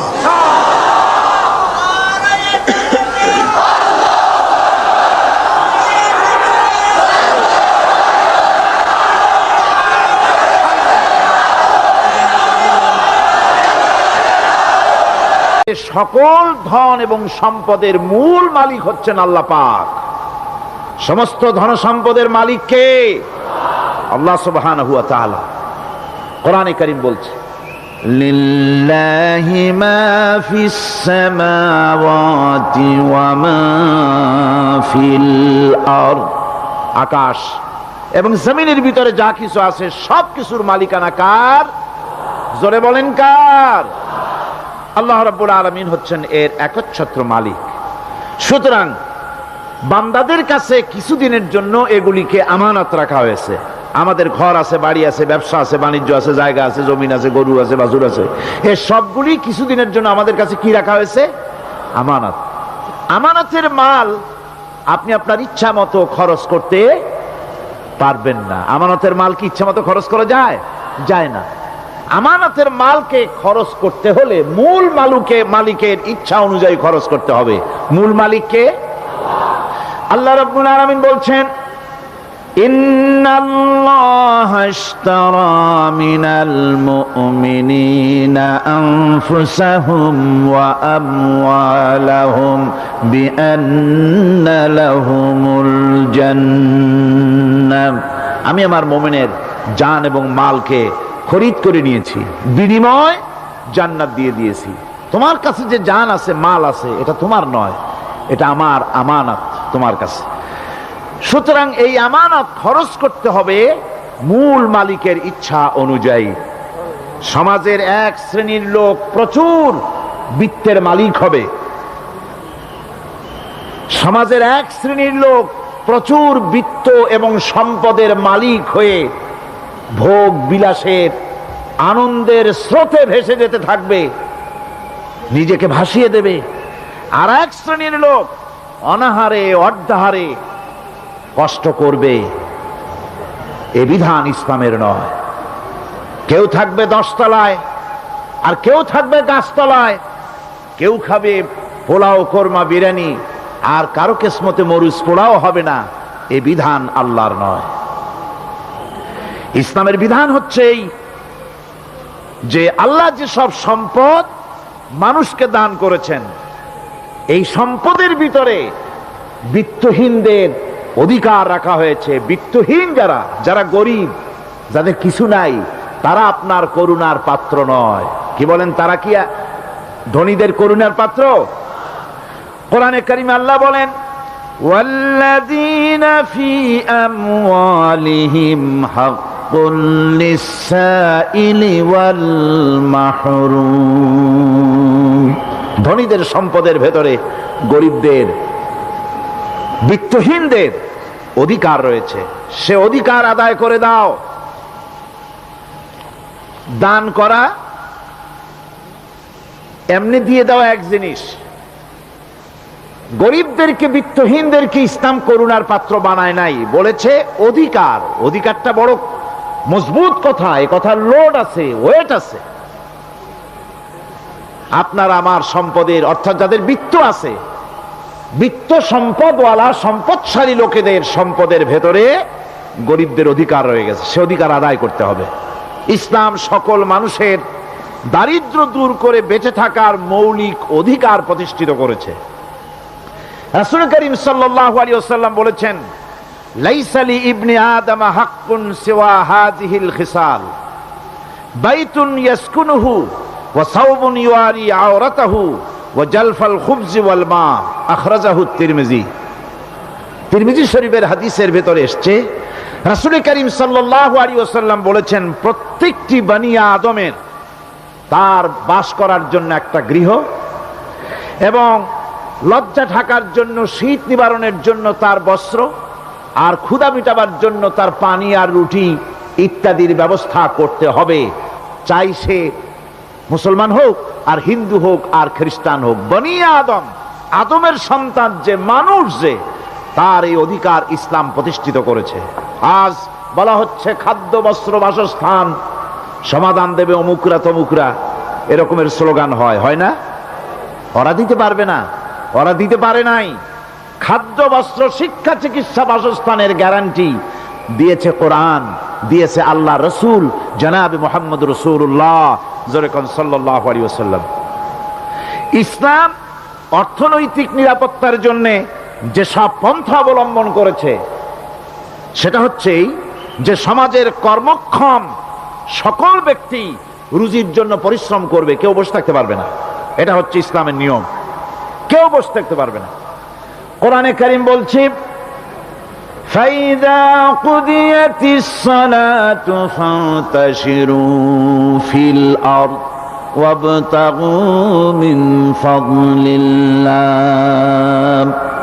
ফাইযা কুদিয়াতিস সালাত, যখন তোমার নামাজ সম্পূর্ণ হয়ে গেল, ফান্তাশিরু ফিল আরদ, ছড়িয়ে পড়ো আমার জমিনের উপরে, ওয়াবতাগু মিন ফাদলিল্লাহ, আর আমার অনুগ্রহ অনুসন্ধান করো। রুজি কামানো কোনো খারাপ জিনিস না। কেউ মনে করে সারাদিন বসে বসে আল্লাহর জিকির করব, কেউ দুনিয়াটারে ঝামেলা মনে করে জঙ্গলে চলে যেতে চায়, এটা নিয়ম না। আপনি বসে থাকতে পারবেন না, আপনাকে কাজ করতে হবে। রুজি কামাই করাটাকে কোরআনে কারিমে এতটা সম্মান দিয়েছে যেটাকে ফদলুল্লাহ বলা হয়েছে। ফদলুল্লাহ এটা আল্লাহর অনুগ্রহ, সুবহানাল্লাহ বলেন। এটাকে ফদলুল্লাহ বলা হয়েছে, এটা জিনাতুল্লাহ বলা হয়েছে। আপনি যে কাপড় চোপড় ব্যবহার করেন, এই কাপড় চোপড়ের ব্যাপারে আল্লাহ পাক প্রশংসা করেছেন, কাপড় চোপড় সুন্দর পরতে বলেছেন। তারপরে রুজি রোজগার হালাল করতে বলা হয়েছে, এবং রুজি কামাবার ব্যাপারে হালাল ভাবে রুজি কামাবার জন্য ইন্সপিরেশন দেওয়া হয়েছে কোরআন এবং হাদিসে। রাসূল করিম সাল্লাল্লাহু আলাইহি ওয়াসাল্লাম বলেছেন আল কাসিবু হাবিবুল্লাহ, সহস্তে যে উপার্জন করে সে আল্লাহর বন্ধু। যে ব্যক্তি ঠেলা গাড়ি চালায়, কুলি মজুর রিক্সা চালায়, নিন্দা নাই, তাকে নিন্দা করা যাবে না। রিক্সাওয়ালাও একটা গুরুত্বপূর্ণ দায়িত্ব পালন করছে। কুমার, কামার, তাঁতি, জেলে, ধোপা, নাপিত সবাই কাজ করছে। প্রত্যেক কাজের সম্মান ইসলাম দেয়, সুবহানাল্লাহ কোন। সমস্ত কাজের সম্মান আছে, শুধুমাত্র সম্মান নাই চুরির কাজের, ডাকাতির কাজের, সন্ত্রাসের কাজের, চাঁদাবাজির কাজের, মাস্তানির কাজের। এই সব কাজ নিন্দনীয় এবং এই সব কাজ নিতান্ত বাজে কাজ। এ কাজের কোনো সম্মান নাই। সম্মান হচ্ছে নিজের হাতে কামাই করে সারা দিনে এক মুঠো খাবারও যদি খান, আপনার খাবারের চাইতে হালাল খাবার কারো হতে পারে না। আল্লাহর বন্ধু সোজা কথা না। আল কাসিবু হাবিবুল্লাহ, সহস্ত উপার্জনের এত বরকত। সেজন্য অর্থনৈতিক নিরাপত্তার জন্য সমাজের প্রত্যেকটি কর্মক্ষম লোককে কাজ করতে হবে। কি করতে হবে? নামাজ পড়া হয়ে গেছে, এখন আর বসে থাকা চলবে না, নেমে পড়ুন কাজের জন্য, আল্লাহর অনুগ্রহ অনুসন্ধান করুন। এরপরে আল্লাহ পাক বলছেন আমার অনুগ্রহ রুজি কামাও, আর রুজি কামাবার সময় ওযকুরুল্লাহ যিকরান কাসীরা লাআল্লাকুম তুফলিহুন। আর জিকির করবা আমার বেশি, আমার জিকির করবা। বলা হচ্ছে রুজি অনুসন্ধান করো, আর বলা হচ্ছে আমার জিকির করো। তো জিকির আর রুজি সন্ধানের ভিতরে সামঞ্জস্য কি? সামঞ্জস্যটা হচ্ছে এই যে আপনি যখন উযকুরুল্লাহ কাসীরান, আপনাকে বেশি করে জিকির করতে হবে। জিকির মানে কি? স্মরণ করা। জিকির মানে কি? স্মরণ করা। আল্লাহকে স্মরণ করেন। রুজি যখন কামাতে যাবেন স্মরণ করবেন কারে? চিল্লায় কোন কারে? আপনি রুজি কামাবার জন্য চাকরি করতেছেন, অফিসে বসে যদি আল্লাহ রাব্বুল আলামিন আপনার স্মরণে থাকে, তাহলে ঘুষ খাওয়া আপনার জন্য সম্ভব হবে না। কথা ঠিক কিনা? আল্লাহ পাক বলছেন রুজি কামাবার জন্য তুমি যে পরিশ্রম করবে, ওই পরিশ্রমের সময় বেশি বেশি জিকির করো, আমারে স্মরণ রাখো। অফিসে বসে যখন তুমি কাজ করবে, আমি যদি স্মরণে থাকি, তাহলে তুমি ঘুষ খাইতে পারবা না। তুমি জমিন চাষ করবে, জমিন চাষ করার সময় আমি যদি তোমার স্মরণে থাকি, জমিনের আইল ঠেলা তোমার পক্ষে সম্ভব হবে না। যত রকমের রুজি রোজগারের পথ আছে, আমাকে স্মরণ করো, খারাপ পথ থেকে বাঁচো, হালাল ভাবে রুজি কামাও। হালাল রুজির ভিতরে আল্লাহ রব্বুল আলামিন বরকত দিয়া দিবেন। আর কাজ করার জন্য বলা হয়েছে। রাসূল করিম সাল্লাল্লাহু আলাইহি ওয়াসাল্লাম বলেছেন, ইজা সাল্লাইতুমুল ফাজরা ফালা তানুমু আন তালবি আরযাকিকুম। ফজরের নামাজ পড়া হয়ে গেছে, ঘুমায়ও না। আমাদের একটা আম অভ্যাস হয়ে গেছে ফজরের নামাজ পড়ে ঘুমানো। হাদিস শরীফে বলা হচ্ছে, ফজরের নামাজ পড়া হয়ে গেছে, ঘুমায়ও না। রুজি তালাশ করো, রিজিক তালাশ করো, নিজের সাহায্য করো, অন্যকে সাহায্য করো, নিজের সংসারের জন্য কাজ করো, অন্যের জন্যও করো। হালাল ভাবে রুজি কামাই করে বউকে একটা ব্লাউজ কিনে দিয়েছেন, একটা শাড়ি কিনে দিয়েছেন, বাচ্চাকে ক্লাসের বই কিনে দিয়েছেন, বাজার থেকে মাছ তরিতরকারি কিনে। অক্ষম ব্যক্তিদেরকে সহযোগিতা করবে, যারা নাকি উপার্জন করতে পারে না, ওই জাতীয় লোকদেরকে তারা সহযোগিতা করবে। ওয়াকফুলু গানিয়ুহুম ফাকিরাহুম, সেই সমাজের যারা নাকি সামর্থ্যবান তারা রোজগার করবে এবং গরিবদেরকে সহযোগিতা করবে। আল্লাহর নবী বলেছেন, সে ব্যক্তি মুমিন নয়, সে ব্যক্তি মুমিন নয়, সেই ব্যক্তি মুমিন নয়। সাহাবায়ে কিরাম হতচকিত হয়ে উঠলেন, প্রশ্ন করলেন, নবীজি কোন ব্যক্তি মুমিন নয়?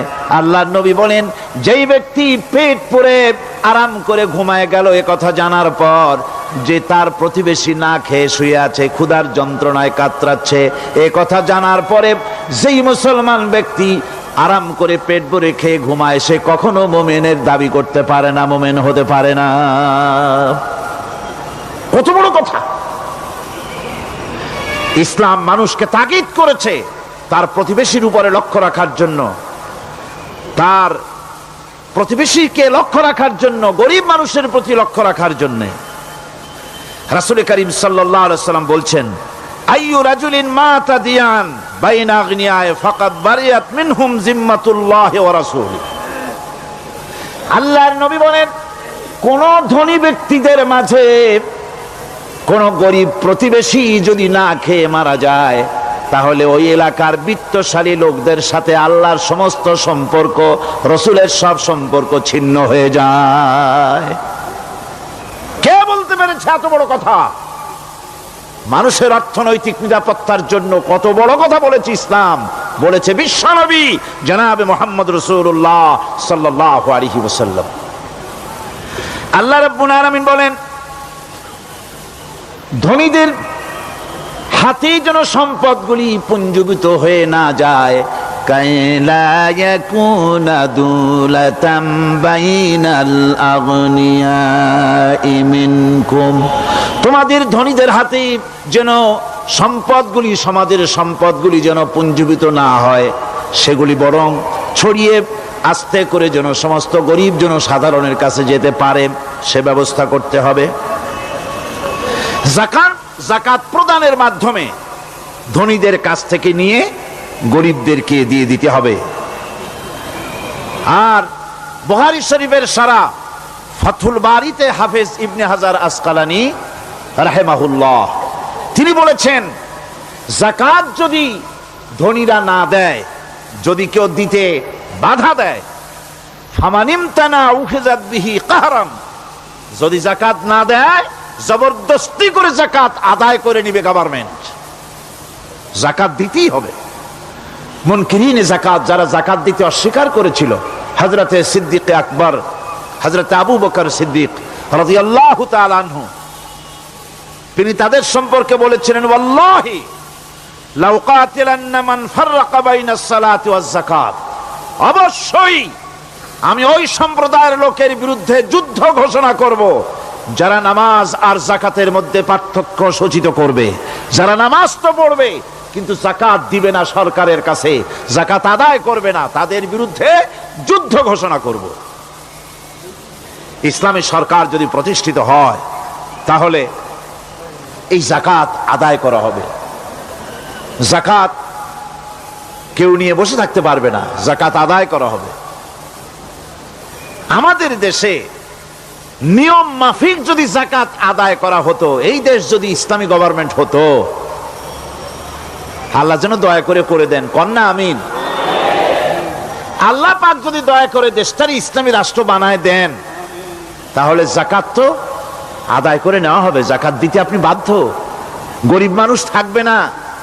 এখনো বাংলাদেশে নিয়ম মাফিক যদি যাকাত আদায় করা হয়, নিয়ম মাফিক মানে সোনার যাকাত, রূপার যাকাত, নগদ ক্যাশের যাকাত, ফসলের ওষুধ সঠিকভাবে যদি আদায় করা হয়, তো একেবারে কম করে হলেও 1000 কোটি টাকা যাকাতের টাকা কালেকশন হতে পারে। এটা কি কম কথা? 1000 কোটি টাকা, এই টাকা আদায় করা হচ্ছে না। এই টাকা আদায় না করার কারণে যে শূন্যতার সৃষ্টি হচ্ছে, এই ভ্যাকুয়ামকে পূর্ণ করার জন্য এগিয়ে এসেছে 7 সমুদ্র 13 নদীর উপর থেকে এনজিওরা। এনজিওরা এসে আমাদের দেশে, সব এনজিও খারাপ আমি তা বলি না, বহু এনজিও আছে যারা এদেশের উন্নয়নের, আর্থসামাজিক উন্নয়নের জন্য তারা প্রচেষ্টা করছে, রাস্তাঘাট, স্কুল কলেজ, চিকিৎসা ইত্যাদির দিকে কাজ করছে। যতগুলি এনজিও আমাদের দেশে আছে, তার ভিতরে 52টা এনজিও গোনা বাছা যারা ইসলামের প্রকাশ্য দুশমন, আর এর শীর্ষস্থানে আছে ব্রাক। এই এনজিও গুলি তারা আমাদের দেশে এসে সুদি কারবার শুরু করেছে, পরিপূর্ণভাবে সুদের কারবার। ব্যাংকের থেকে যদি আপনি লোন নেন, তাহলে 15 or 17% ইন্টারেস্ট দিতে হবে, আর ওদের কাছ থেকে যে সুদ, যে টাকা নেওয়া হয়, সেই টাকায় গ্রামীণ ব্যাংক থেকে শুরু করে ব্রাক বলেন, কারিতাস বলেন, অক্সফাম বলেন, অ্যাডাপ বলেন, যেগুলি আছে, এগুলি সুদ নেয় 30 থেকে 34% পর্যন্ত। গোটা জাতিকে গ্রাম পর্যায়ে তারা সুদের নিবিড় চাষ করতেছে, ঘরে ঘরে সুদ পৌঁছে দিয়েছে, মুসলমান নারীদেরকে বেহুরমতি করেছে, ইসলামের ঐতিহ্য ধ্বংস করতেছে, নারীদেরকে বিপর্দা করতেছে, আমার দেশের ফ্যামিলি স্ট্রাকচারকে এনজিওরা ধ্বংস করে দিচ্ছে।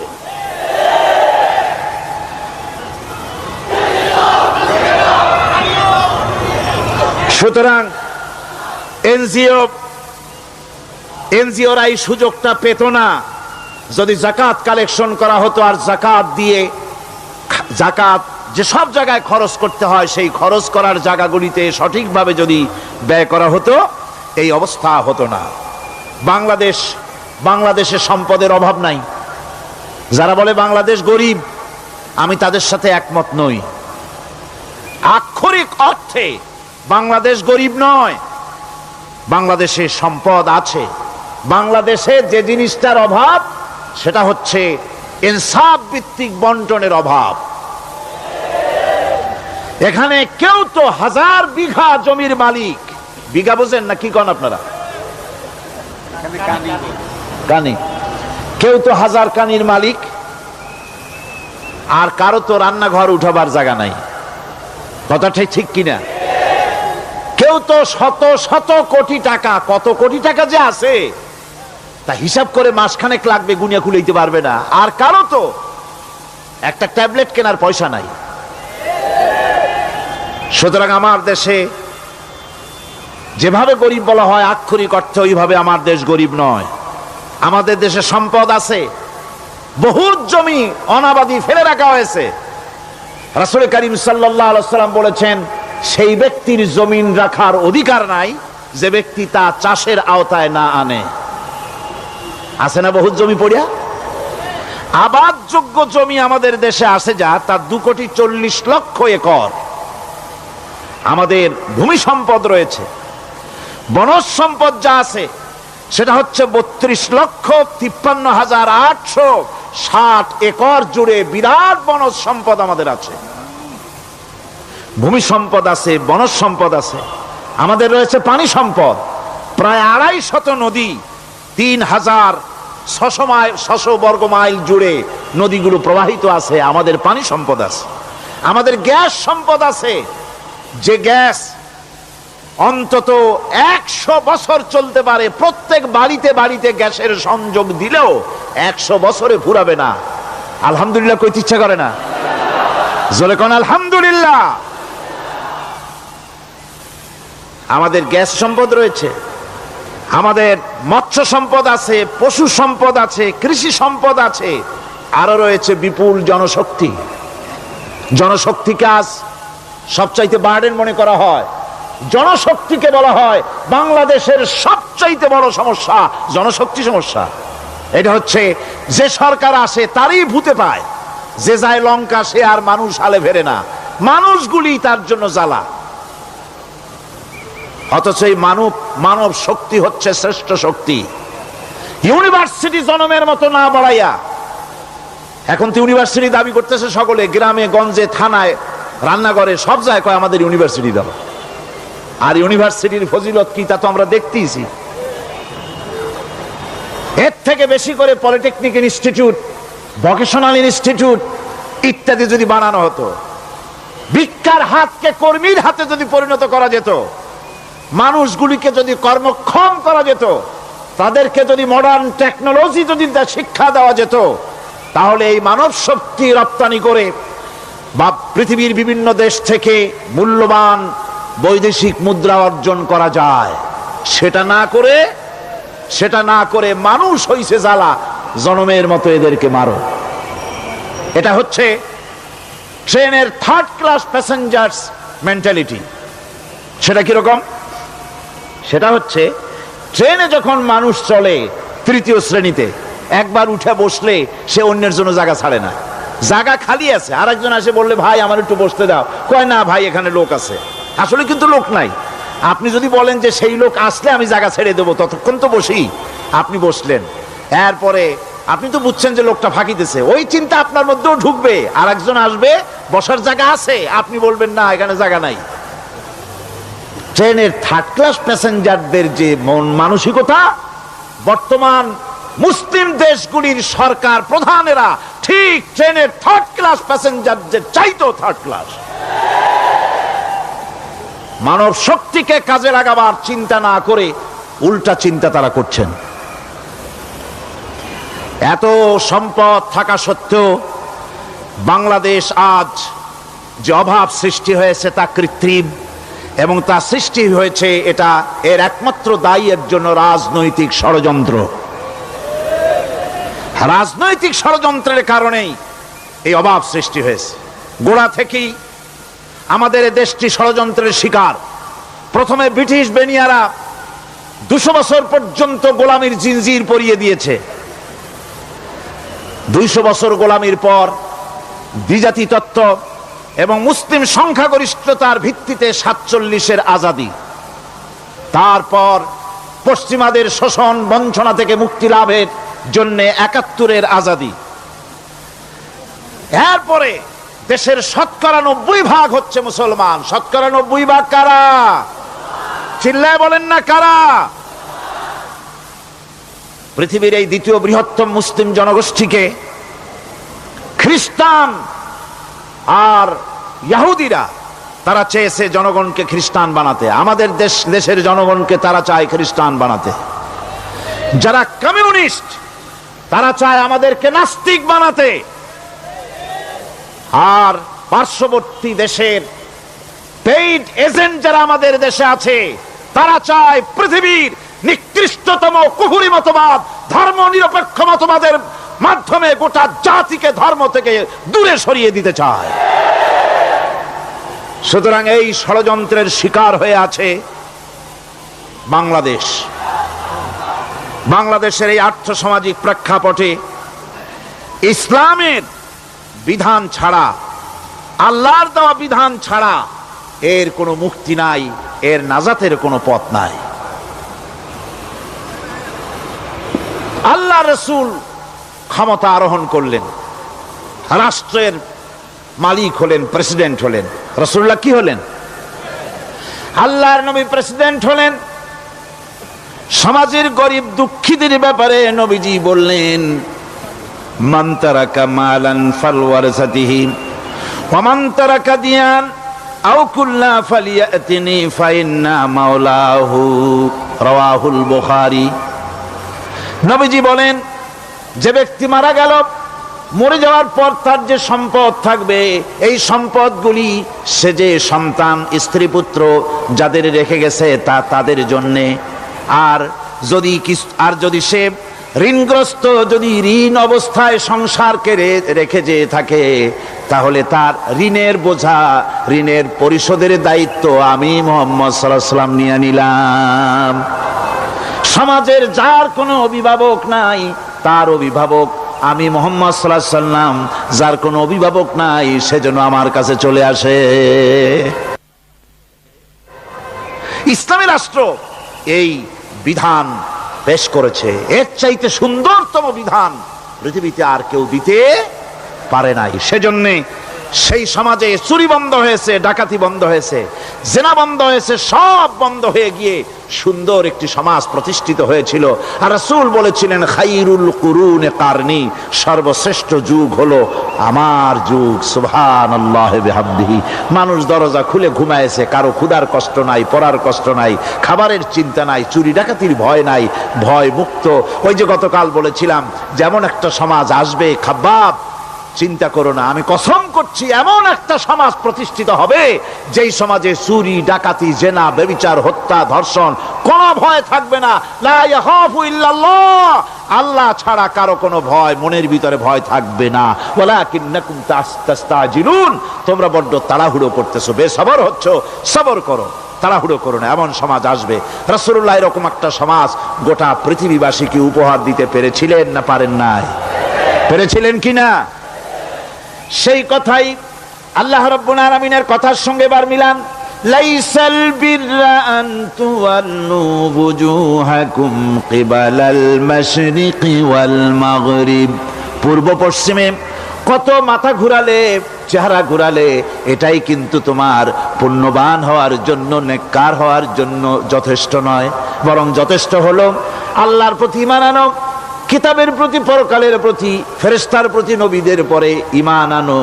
আর আল্লাহর মহব্বতে, আল্লাহর প্রেমে উদ্বুদ্ধ হয়ে আর একটা বড় কাজ করো, সেটা হলো ওয়াতাল মালা আলা হুব্বিহি যাবিল কুরবা ওয়াল ইয়াতামা ওয়াল মাসাকিন ওয়াবনাস সাবিল ওয়াস-সাইলিনা ওয়া ফির রিকাবি ওয়া কামাস সালাতা ওয়া আতাজ যাকাত ওয়াল মুফুনা بعهدهم إذا عاهدوا والصابرين في البأساء والضراء وحين البأس أولئك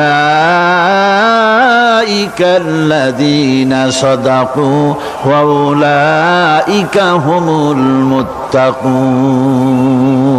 আরেকটি গুরুত্বপূর্ণ কাজ করতে হবে আল্লাহ পরকালে বিশ্বাস করার সাথে সাথে, সেটা হলো এই, তোমাদের জানের মতো প্রিয় ধন এবং সম্পদকে আল্লাহর মহব্বতে খরচ করতে হবে। সেজদা দিয়া কপালে দাগ লাগাইছো, কিন্তু প্রতিবেশীকে সাহায্য করো নাই, গরিবদেরকে দাও নাই, এতিমকে দাও নাই, বোনকে ঠকাইছো, মেয়েকে ঠকিয়েছো, তোমার ওই সেজদায় কিয়ামতে কাজ দিবে না। প্রকৃতপক্ষের নেককার পুণ্যবান হওয়ার জন্যে গরিব জনসাধারণকে সহযোগিতা করতে হবে। এরপরে মাঝখান থেকে যেটা বাদ দিয়েছিলাম, বলেছিলাম নামাজ এবং যাকাত। আমি যাকাতটা কালকে আগে নিয়ে এসেছিলাম, নামাজটা ছিল আগে। সেই নামাজটা যেহেতু আলাদা একটা বিষয় হবে, আর যাকাতটা সাদকার সাথে সামঞ্জস্য আছে, সেই জন্য যাকাত আর সাদাকার কথাটা একসঙ্গে মিলাই বলেছিলাম। এখন শুরু করছি নামাজ। সালাত, সালাত এর আবিধানিক অর্থ হচ্ছে কোন জিনিসের দিকে মুখ ফিরানো। সালাতের অর্থ হচ্ছে নিকটবর্তী হওয়া, মুখ ঘুরানো, মুতাওয়াজ্জা হওয়া। ওই যে হযরত ইব্রাহিম আলাইহিস সালাম বলেছিলেন, ইন্নী ওয়াজ্জাহতু ওয়াজহিয়া লিল্লাযী ফাতারাস সামাওয়াতি ওয়াল আরদ। জানেন আপনারা? পড়েন, ইন্নী ওয়াজ্জাহতু ওয়াজহিয়া লিল্লাযী ফাতারাস সামাওয়াতি ওয়াল আরদা হানিফা ওয়া মা আনা মিনাল মুশরিকিন। নিশ্চয় আমার মুখ ঘুরায় দিলাম কার দিকে? যিনি আকাশ এবং জমিনের স্রষ্টা, সব কিছুর মালিক যিনি, তার দিকে আমি মুতাওয়াজ্জা হলাম। নামাজের অর্থই হচ্ছে মুতাওয়াজ্জা হওয়া, মুখ ঘুরিয়ে দেওয়া, চেহারা ঘুরিয়ে দেওয়া। আর নামাজের আরেক অর্থ হচ্ছে নিকটবর্তী থেকে আরো নিকটবর্তী হওয়া। আমরা কি নিকটবর্তী হতে চাই? না বুঝলে কবেন কি? নিকটবর্তী হইতে চাই কার? আল্লাহর। আমরা কি আল্লাহর নিকটবর্তী হতে চাই? আল্লাহ রাব্বুল আলামিন বলেন, নিকটবর্তী হতে হলে ওয়াসজুদ ওয়াকতারিব, সেজদা দাও আর সেজদার মাধ্যমে আমার নিকটবর্তী হয়ে যাও। সেজদা দিলেই আল্লাহর নিকটবর্তী হওয়া যায়। কোন সুবহানাল্লাহ। সাহাবী, আল্লাহর নবীর সাহাবী প্রশ্ন করেছেন, নবীজি, বান্দা কখন আল্লাহর নিকটবর্তী হয়ে যায়? নবীজি বলেছেন, বান্দা যখন সেজদা দেয় তখন আল্লাহর বান্দার মাঝে কোনো হিজাব থাকে না, একদম আল্লাহ পাকের নিকটবর্তী হয়ে যায় বান্দা যখন সেজদায় পড়ে যায়। সুতরাং নামাজ হচ্ছে নিকটবর্তী হওয়া, সালাত এটা হচ্ছে নিকটবর্তী হওয়া। নামাজ ফরজ হওয়ার কারণ হচ্ছে এই যে মানুষ আল্লাহর বান্দা বা গোলাম হিসেবে সৃষ্টি হয়েছে, তাই একমুখী হয়ে রবের বন্দিগি করা এটা হচ্ছে তার স্বাভাবিক একটা প্রকৃতি। আল্লাহ রাব্বুল আলামিন এই প্রকৃতির দাবি মিটাবার জন্যই নামাজের ব্যবস্থা করেছেন। মানুষের ফিতরত, মানুষের নেচার, মানুষের ফিতরত হচ্ছে এই যে কারো না কারো কাছে মাথা নত করা, হাত জোড় করা, মাথা নত করা, সার্বভৌমত্বের মালিক কাউকে মনে করা। হাত জোড় করতে হলে, মাথা নত করতে হলে, সার্বভৌমত্বের মালিক হিসেবে কাউকে গ্রহণ করতে হলে আল্লাহর বিকল্প কেউ আছে নাকি? ইসলামের মূল দাওয়াতটা হলো ফিতরাত অনুযায়ী দাওয়াত দেওয়া হয়েছে, মানুষ যেন মাথা নত করে, গোলামি করে। এজন্য আল্লাহ রাব্বুল আলামিন বলেছেন যে আমি মানুষ এবং জিনকে সৃষ্টি করেছি, তার কারণটাই হলো মা খালাকতুল জিন্না ওয়াল ইনসা ইল্লা লিয়াবুদুন। মানুষ আর জিন জাতিকে সৃষ্টি করা হয়েছে ইবাদতের জন্য, গোলামির জন্য। ইবাদত আর গোলামি এটাই করতে হবে, গোলামি করতে হবে, দাসত্ব করতে হবে। আর এই দাসত্ব, আল্লাহর আনুগত্যই গোলামির দাওয়াত দিয়েছেন দুনিয়ার সব নবীরা। কোন নবী বলেন নাই যে আমার গোলামি করো। কেউ বলেছেন? বলেন জোরে, কেউ বলেছেন? আল্লাহ পাক বলেন, ওয়ালাকাদ বা'আসনা ফি কুল্লি উম্মাতির রাসূলা আনি ইবুদুল্লাহা ওয়াজতানিবুত তাগুত। প্রত্যেক জাতির জন্য আমি রাসূল প্রেরণ করেছি, তারা মানুষকে দাওয়াত দিয়েছেন এই কথা বলে যে এক আল্লাহর গোলামি করো, তিনি ছাড়া কোনো ইলাহ নাই, আইনদাতা নাই, বিধানদাতা নাই, তার গোলামি, তার সামনে মাথা নত করে দাও। আর প্রত্যেক নবীর যুগেই নামাজ রোজা শরীয়তের মধ্যে ছিল। নামাজ রোজা কম বেশি প্রত্যেক নবীর জামানাই আল্লাহ পাক এটাকে বাধ্যতামূলক করেছিলেন। নামাজ, রোজা, যাকাত সব নবীদের জন্য বাধ্যতামূলক ছিল, তার উম্মতের জন্য বাধ্যতামূলক ছিল। নামাজ হচ্ছে তাওহীদের অবশ্যম্ভাবী এক বহির্প্রকাশ। তাওহীদের জন্য তাওহীদবাদী মানুষ যারা, তাদেরকে নামাজ আদায় করতেই হবে। আকীদা বিশ্বাসের দিক থেকে তাওহীদ যদি হয় পুরা দ্বীনের মূল উৎস, তাহলে আমলের দিক থেকে নামাজ হচ্ছে পুরা দ্বীনের মূল ভিত্তি। নামাজ হচ্ছে আমলের মূল ভিত্তি। এর বাস্তবায়ন ছাড়া দ্বীন পূর্ণ হয় না। নামাজ মুমিনের কেবলমাত্র একটি উত্তম আমলই নয়, বরং নামাজ হচ্ছে ইমানের মূল ভিত্তি। যার কাছে নামাজ নাই তার কাছে কিছুই নেই। রাসূল করিম সাল্লাল্লাহু আলাইহি ওয়াসাল্লাম বলেছেন যে নামাজ যে ব্যক্তি পড়ে না, আল্লাহ পাকের সাথে তার কোনো সম্পর্ক বাকি থাকে না। সুতরাং এই নামাজটা হচ্ছে এই যে একমাত্র একাগ্র চিত্তে আদবের সাথে আল্লাহর সামনে রুজু হয়ে যাওয়া। কোরআনে কারীম বলছে মুনিবিনা ইলাইহি ওয়াত্তাকুহু ওয়াকিমুস সালাতা ওয়া লা তাকুনু মিনাল মুশরিকিন। তোমরা আল্লাহর দিকে রুজু হয়ে যাও এবং তাকে ভয় করে অন্যায় কাজ থেকে বিরত থাকো, আর নামাজ কায়েম করো, মুশরিকদের অন্তর্ভুক্ত হয়ে যেও না। নামাজ কায়েম করা, নামাজের আদেশ কোরআনে কারীমের মধ্যে আল্লাহ পাক বহু জায়গায় করেছেন। ঈমানের পর নামাজই হচ্ছে সবচেয়ে বড় জরুরি। একজন মানুষ ঈমান আনলো, যেমন কালকে একজন ঈমান এনেছে, ঈমান আনার সাথে সাথে তার প্রথম কাজ কি বলুন? বলেন প্রথম কাজ কি? ফজরের নামাজের আগে একজন ইসলাম কবুল করলেন, তার প্রথম দায়িত্ব নামাজকে আদায় করে দেওয়া, ফজরের নামাজ পড়া। জোহরের আগেই কেউ ঈমান আনলো, তার প্রথম দায়িত্ব জোহরের নামাজ আদায় করা। আসরের নামাজের আগে ঈমান এনেছে, তার প্রথম দায়িত্ব হলো আসরের নামাজ আদায় করা। তার মানে হলো ঈমান আনার পর একজন ঈমানদারের প্রথম দায়িত্ব হচ্ছে নামাজ। গুরুত্বপূর্ণ বিষয়, খুব ভালো করে শুনতে হবে, ইয়াদ রাখতে হবে প্রত্যেকটি মুসলমানের। এই নামাজ কি জিনিস, কেমনে আদায় করতে হবে, আদায় না করলে কি হবে, গুরুত্বপূর্ণ এই কথাগুলি প্রত্যেকের স্মরণ রাখতে হবে। হযরত মূসা আলাইহিস সালামকে আল্লাহ রাব্বুল আলামিন ওহী প্রদান করলেন। যেদিন ওহী দিলেন, ওহী দিয়ে সেই মুহূর্তে আল্লাহ পাক তাকে শোনালেন, ইন্নানি আনাল্লাহ লা ইলাহা ইল্লা আনা ফা'বুদনি ওয়াকিমিস সালাতা লিযিকরি। নিশ্চয়ই আমি আল্লাহ, আমি ছাড়া কোনো ইলাহ নাই, আমার গোলামি করো, আমার দাসত্ব করো, আর আমার শরণার্থে নামাজ কায়েম করো। নামাজ নামাজ নামাজ কায়েম করতে হবে, এটাই হচ্ছে ইমানের সবচেয়ে বড় দাবি।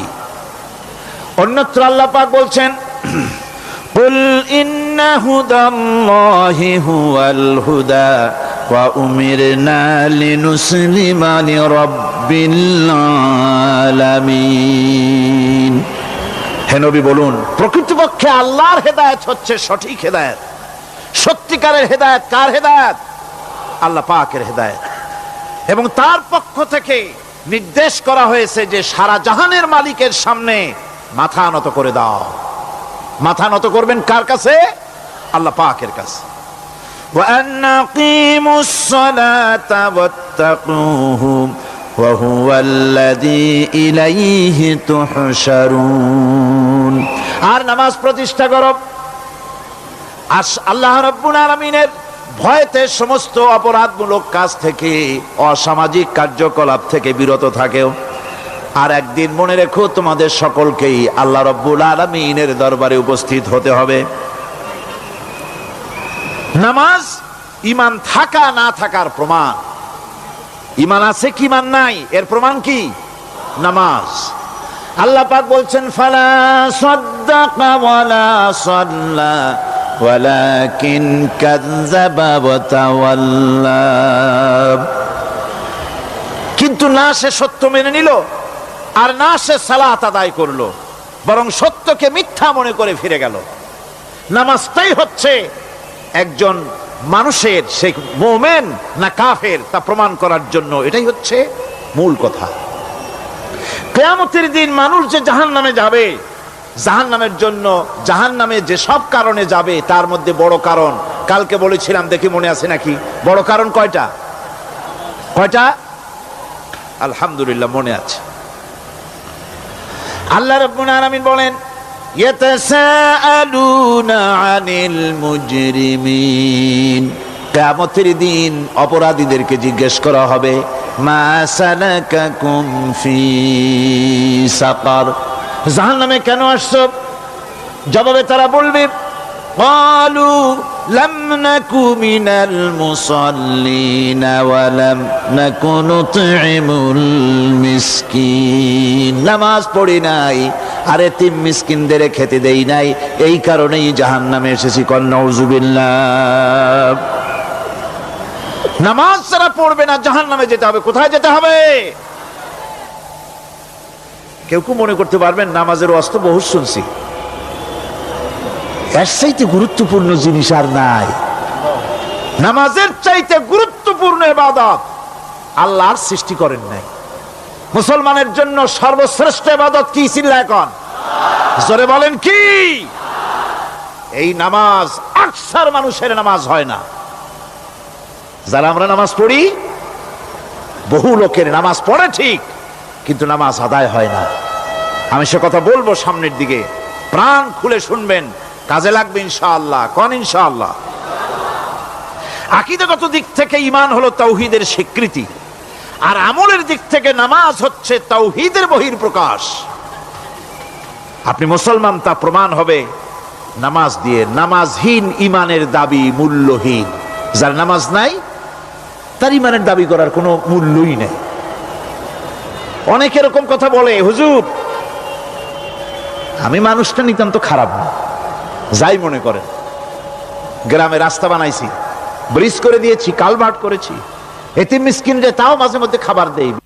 নামাজ হচ্ছে ইসলামের গণ্ডির মধ্যে প্রবেশের প্রমাণ।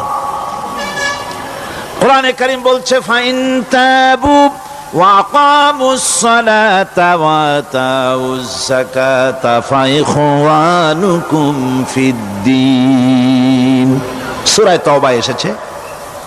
তারা যদি তওবা করে আর নামাজ কায়েম করে, যাকাত যদি আদায় করে, তাহলে এখন তোমাদের সে দ্বীনি ভাই, এখন ভাই হয়ে গেল। একটু আগে ছিল কাফের মুশরিক, এখন তোমার দ্বীনি ভাই। দ্বীনের গণ্ডির মধ্যে প্রবেশ করা কলেমা পড়ার সাথে সাথেই নামাজ।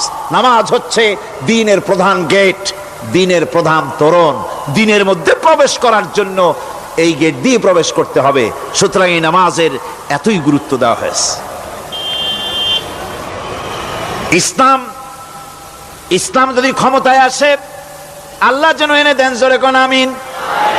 ইসলাম যদি ক্ষমতায় এসে যায়, রব্বুল আলামিন তাফসীরের মাহফিল, কোরআন সামনে নিয়ে আশা করে তোমার দরবারে দোয়া করি, এই বিশাল জনসমুদ্রের দোয়া কবুল করো মাবুদ গো, এই বাংলাদেশকে ইসলামের দেশ বানাইয়া দাও।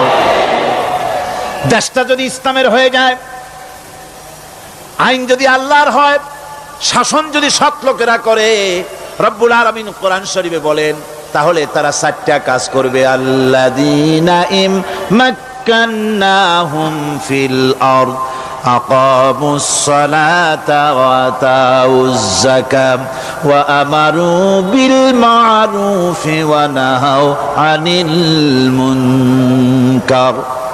মুমিনরা ক্ষমতায় এসে প্রথম যে কাজটা করবে, প্রথমে ক্ষমতায় এসেই নামাজ বাধ্যতামূলক করবে। প্রথম কি? ওয়াজ নসিহতে অনুরোধ করা হবে না, বাবাজিরা আল্লাহর রাস্তায় নামাজটা পড়ে না।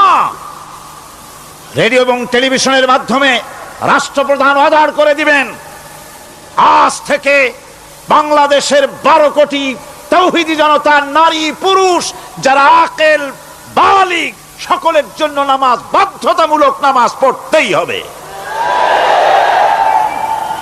এটা অর্ডার। বেলা যখন 1টা বেজে যাবে, বেলা যখন 1টা বাজবে, সমস্ত মসজিদে আজান শুরু হয়ে যাবে। আজানের সাথে সাথে অফিস, আদালত, কল কারখানা, ক্ষেত খামার, শিক্ষাঙ্গন সব ডেডলক হয়ে যাবে। আধা ঘন্টার জন্য বন্ধ হয়ে যাবে। যারা মুসলমান অফিসে, কলেজে, ইউনিভার্সিটিতে, সর্বত্র তারা নামাজের জন্য প্রস্তুতি নেবেন। আধা ঘন্টার ভিতরে নামাজ আর খানা সেরে আবার কলেজ চলবে, বিশ্ববিদ্যালয় চলবে, কল চলবে, কারখানা চলবে, ক্যান্টনমেন্ট চলবে, সেক্রেটারিয়েট চলবে, সব আপন গতিতে চলতে থাকবে। আল্লাহর রহমত, বরকত আকাশ ফেরে নাজিল হয়ে যাবে। আর এই অর্ডার যে দেওয়া হবে, নামাজ পড়বেন সেখানে। থানায় যখন আজান হবে, থানায় আজান হয়ে গেছে, থানার স্টাফ পুলিশ যারা আছে জামাতে খাড়া হয়ে যাবে, ইমামতি করবেন ওসি সাহেব। এসপির অফিসে এসপি সাহেব ইমামতি করবেন, ডিসি সাহেব তার অফিসে ইমামতি করবেন, মন্ত্রী সেক্রেটারিয়েট ইমামতি করবেন, প্রেসিডেন্ট বঙ্গভবন ইমামতি করবেন, বিশ্ববিদ্যালয়ের ভাইস চ্যান্সেলরের ইমামতিতে সে জায়গার মুসলমান ছাত্র ছাত্রী শিক্ষক শিক্ষয়িত্রী এক জামাতে নামাজ আদায় করবে। এই যদি হয় চিত্র দেশের, অপরাধ থাকবে? থানায় ওসি সাহেব নিজেই যদি জামাতের ইমামতি করেন, এইভাবে নামাজ আদায় করেন পুলিশদের নিয়ে জামাতে, ঘুষ আর খাবে তারা? এসপি সাহেবের অফিসে ডিসি সাহেবের অফিসে মন্ত্রীরা যদি ভাবে নামাজ কায়েম করে, তাহলে কি অন্যায় অপরাধ কিছু থাকবে সমাজে? থাকবে না। সুতরাং নামাজ বাধ্যতামূলক করে দেওয়া হবে। নামাজ বাধ্যতামূলক, সকলকে নামাজ পড়তে হবে। নামমাত্র মুসলিম জাতির রাষ্ট্র ক্ষমতা গ্রহণ করাই হলো ইসলামী শাসন ব্যবস্থা নয়। ইসলাম ক্ষমতায় গিয়া অমুসলিমদের উপরে শাসন জারি করবে, আর অন্যান্য সরকারের মতো আমোদ ফুর্তি করে রাস্তাঘাট বানায় টানা এসিতে শুয়ে থাকবে, তা না। রাস্তা হবে, ঘাট হবে, কলেজ হবে, সব হবে, কিন্তু যারা মুসলমান তাদেরকে নামাজ পড়তে হবে। গোটা জনগণকে শাসক আর শাসিত উভয় গোলাম হবে আল্লাহ। উভয় গোলাম হবে কার? তখন প্রেসিডেন্টের বাবার ক্ষমতা নাই নিজের কোন আইন চালু করে, পার্লামেন্টের বাবার ক্ষমতা নাই ইসলামের বিরুদ্ধে টু শব্দটি করতে পারে। সেখানে শাসক আর শাসিত, শাসক আর শাসিত হয়ে যাবে একজন এক হুকুমদাতার গোলাম। সেই হুকুমদাতাকে ইনিল হুকুমু ইল্লা লিল্লাহ আলা লাহুল খালকু ওয়াল আমর।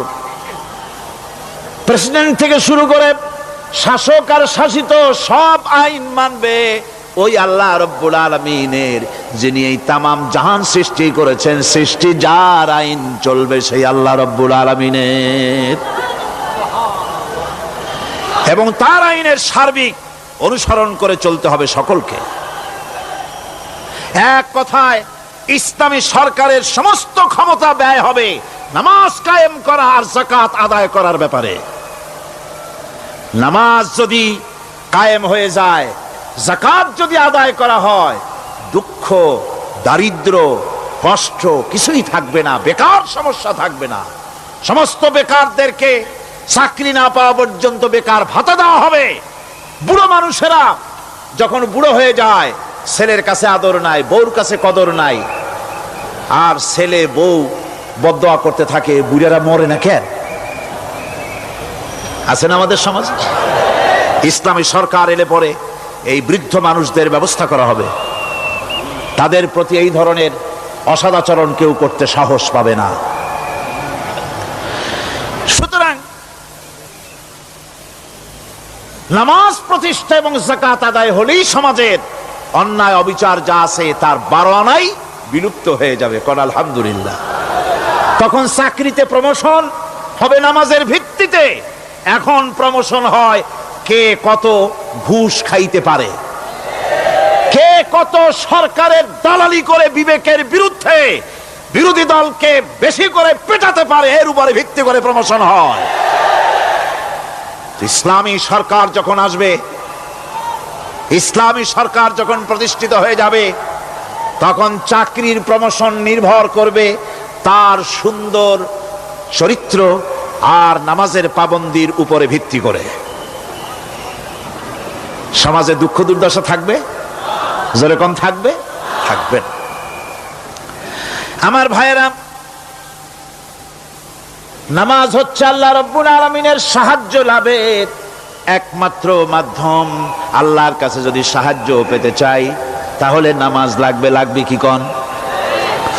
وَلَقَدْ أَخَذَ اللَّهُ مِيثَاقَ بَنِي إِسْرَائِيلَ وَبَعَثْنَا مِنْهُمُ 12 نَقِيًّا وَقَالَ اللَّهُ إِنِّي مَعَكُمْ লাইন আকামতুমুস সালাম।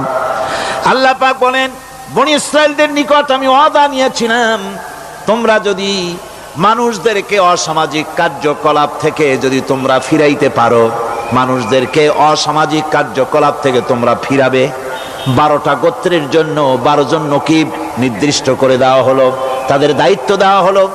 মানুষদেরকে, সমাজের লোকদেরকে অন্যায় কাজ থেকে তারা ফিরাবে, ভালো ভালো কাজ করার জন্য তাদেরকে আদেশ করবে, অসামাজিক অধর্মীয় কাজ থেকে বাঁচাবার চেষ্টা করবে।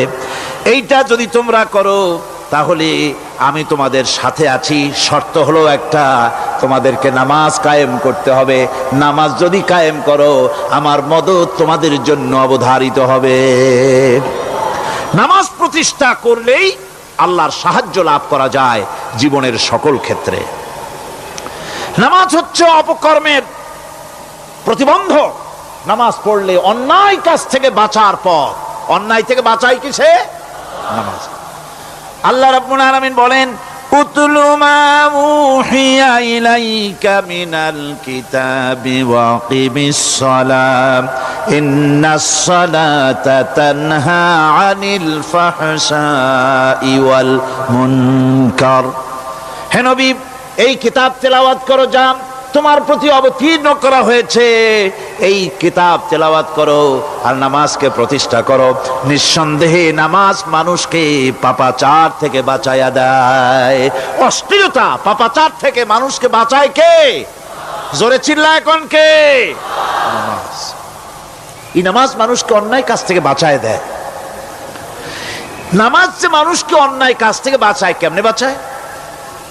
আমরা যে নামাজ পড়ি, এই নামাজে তো আমাদেরকে অন্যায় কাজ থেকে বাঁচাইতে পারে না। নামাজি বহুত মানুষ আছে অন্যায় করে, করে কিনা কোন?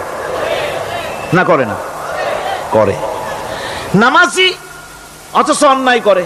আর আল্লাহ বলছেন নামাজিকে, নামাজ তাকে অশ্লীলতা থেকে ফিরায়। তাহলে কথা কারটা ঠিক? আল্লাহরটা। জোরে বলেন, কারটা ঠিক? অবশ্যই আমার আল্লাহর কথা হক। আমি ভুল করতেছি, আমি যেন কোথাও ভুল করতেছি, সামথিং ইজ রং, কোথাও যেন আমরা ভুল করে বসতেছি, সেই ভুলটা কি আমরা আবিষ্কার করতে চেষ্টা করবো ইনশাআল্লাহ। প্রথম যে কথাটা সেটা হচ্ছে এই যে আমরা যা নামাজে পড়ি আমরা তা বুঝি না। কথা ঠিক কিনা? আমি যদি এখন প্রশ্ন করি সামি আল্লাহু লিমান হামিদা অর্থ কি কোন? ফার্স্ট ডিভিশনে কয়েকটা লেটার নিয়ে ফেল করবেন এরকম লোক আছেন না নাই? সুবহান রাব্বিয়াল আলা অর্থ কি জানি না। সুবহান রাব্বিয়াল আযীমের অর্থ কি জানি না। দোয়া কুনুত অর্থ কি জানি না। তাশাহুদ অর্থ কি জানি না। সূরা ফাতিহার অর্থ কি জানি না। এমন কি উজুর মধ্যে কয়টা ফরজ তা অনেকের জানা নাই।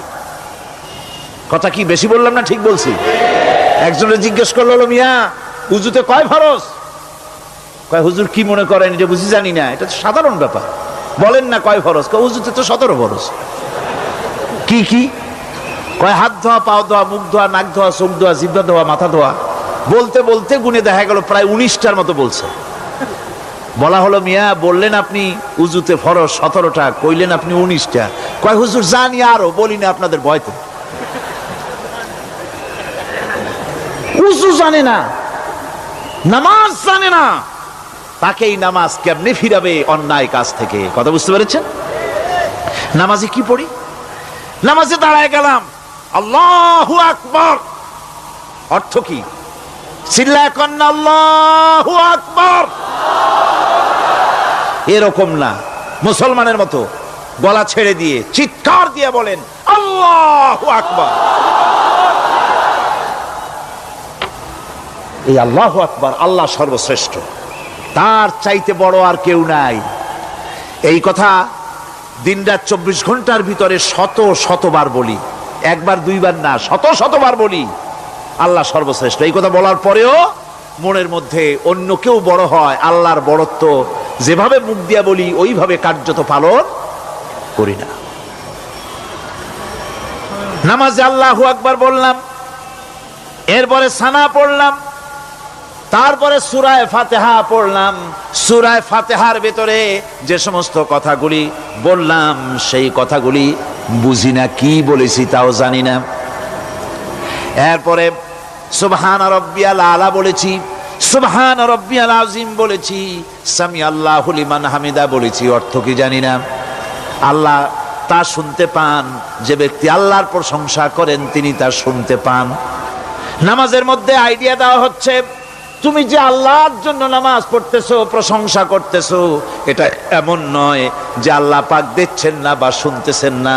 তুমি যা বলতেছো, প্রশংসা করতেছো, আল্লাহ পাক তা শুনতে পাচ্ছেন। সামি আল্লাহু লিমান হামিদা। সুবহান রাব্বিয়াল আলা। আমি মহান সর্বশ্রেষ্ঠ আল্লাহ রাব্বুল আলামিনের পবিত্রতা ঘোষণা করছি, আমি তার প্রশংসা করছি। সূরা ফাতিহার কি আমরা বলি আপনারা ব্যাখ্যা দেখে বুঝে নিয়েন, সেগুলি আমি এখানে বলে বাকি কথা সব শেষ করতে পারবো না। এরপরে আমরা নামাজের মধ্যে দোয়া কুনুত পড়ি। সেই দোয়া কুনুতে যে কি ওয়াদাটা করি, অন্তত আমার তো মনে হয় সাধারণ মানুষের মধ্যে 99.9 লোকেরা জানে না দোয়া কুনুতে কি পড়ে, অর্থ বোঝে না। দোয়া কুনুতের মধ্যে বলা হচ্ছে, আল্লাহুম্মা ইন্না নাস্তাঈনুকা, আয় আল্লাহ আমি তোমার কাছে সাহায্য চাই। কার কাছে সাহায্য চাই? আল্লাহর কাছে সাহায্য চাই। নামাজের ভিতরে বলতেছেন, এই কথা যদি অর্থ আপনি জানতেন যে তোমার কাছে সকল ব্যাপারে সাহায্য চাই তোমার কাছে, এই কথাটা যদি মনে প্রাণে বুঝতেন, তাহলে দুনিয়ায় কোনো মাজারে গিয়া মরা জিন্দা মানুষের কাছে গিয়া নিজের ছেলে মেয়ে চাইতেন না, চাকরির উন্নতি চেতেন না। আপনি নামাজের ভিতরে বলতেছেন আপনার কাছে, আয় আল্লাহ আপনার কাছে সর্বপ্রকারের সাহায্য আপনার কাছে চাই। নামাজের ভিতরে কিসের মধ্যে বলতেছেন? বিশ্বাস যদি করতেন, যদি বুঝতেন, তাহলে যত বড় পীর আসুক দেশ থেকে আর বিদেশ থেকে, সন্তান চাওয়ার জন্য পাগল হয়ে পায়ের উপরে পড়ে থাকতেন না, আল্লাহর কাছেই চাইতেন। কার কাছে চাইতেন?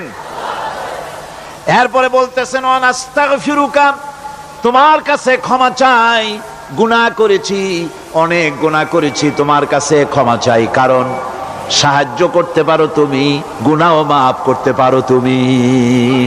গুনাহ মাফ করার ক্ষমতা কি আছে পৃথিবীর কারো? আকাশে জমিনে আল্লাহ ছাড়া মানুষের গুনাহ কেউ মাফ করতে পারে? এরপরে বলতেছি, অনুমিনু বিকা, আয় আল্লাহ আমি তোমার উপর ঈমান এনেছি, পরিপূর্ণভাবে তোমার উপরে ঈমান এনেছি। ওয়া নাতাওয়াক্কালু আলাইক, আর তোমার উপরেই কেবলমাত্র ভরসা করেছি। ঈমান এনেছি তোমার উপরে, ভরসা করছিও তোমার উপরে। এই কথাগুলি যদি আমরা বুঝতাম, তাহলে আত্মাটা বড় হয়ে যেত, মাথাটা আল্লাহ ছাড়া কারো সামনে নত হতো না। ঠিক না বেটি? আল্লাহ ছাড়া কারো সামনে মাথা নত হতো না। আল্লাহর উপরই ভরসা, তোমার উপর ভরসা করছি, তোমার উপর ঈমান এনেছি। এরপরে বলছি, ওয়ানুসনি আলাইকাল খায়র, সর্বপ্রকার কল্যাণের সাথে তোমার প্রশংসা করতেছি। ওয়ানাশকুরুকা, আর তোমার কৃতজ্ঞতা স্বীকার করছি, আমি তোমার শুকর আদায় করি, সর্ব ব্যাপারে তোমার শুকর আদায় করি। আর কি করি? ওয়ালা নাকফুরুকা, আমি কুফরি করি না, অকৃতজ্ঞ নই, আমি তোমার কৃতজ্ঞ বান্দা, আমি অকৃতজ্ঞ নই। একথা আপনি নামাজের মধ্যে বলেন, কিন্তু কৃতজ্ঞতা স্বীকার করেন না। আল্লাহ যে ছেলে দিয়েছে শুকর আদায় করেন না, আল্লাহ যে সুন্দরী বউ বা ভালো বউ দিয়েছেন শুকর আদায় করেন না, আল্লাহ সন্তান দিয়েছে শুকর আদায় করে না, আল্লাহ রাব্বুল আলামিন চাকরি দিয়েছেন, বাড়ি দিয়েছেন, জায়গা দিয়েছেন, জমিন দিয়েছেন, যৌবন দিয়েছেন, স্বাস্থ্য দিয়েছেন, শুকর আদায় করে না। আল্লাহ পাক বলেন, বান্দারে যে অবস্থায় থাকো শুকর আদায় করো।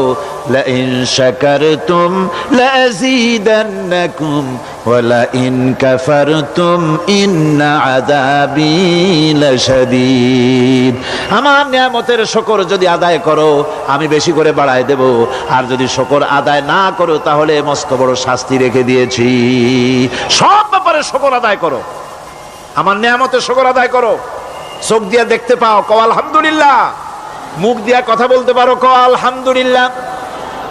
যা খাও মজা লাগে বলো আলহামদুলিল্লাহ। কাজ করতে পারো বলো আলহামদুলিল্লাহ। সব ব্যাপারে আল্লাহর শুকর আদায় করতে হবে। শুকরিয়া আদায় করলে রব্বুল আলামিন তারে আরো বাড়ায় দিবেন। এই কথাই বলতেছি, আল্লাহ শুকর করি আর তোমার সাথে আমি কুফরি করি না, কৃতজ্ঞ আমি নই। ওয়া নাখলাউ ওয়া নাতরুকু মান ইয়াফজুরুকা, আর আমি ওয়াদা করতেছি এই কথা, তোমার সাথে যারা প্রকাশ্য দুশ্মনী করে, যারা প্রকাশ্য গুনার মধ্যে লিপ্ত আছে আর তোমার সাথে দুশ্মনী করে, ওদের সাথে আমার সমস্ত সম্পর্ককে ছিন্ন করে দিলাম। দেখছেন নামাজে কি কইলেন আপনি? আপনি নামাজে কত বড় কথা বললেন, ওয়ানাতুরুকু মাইয়া ফুজুরুকা।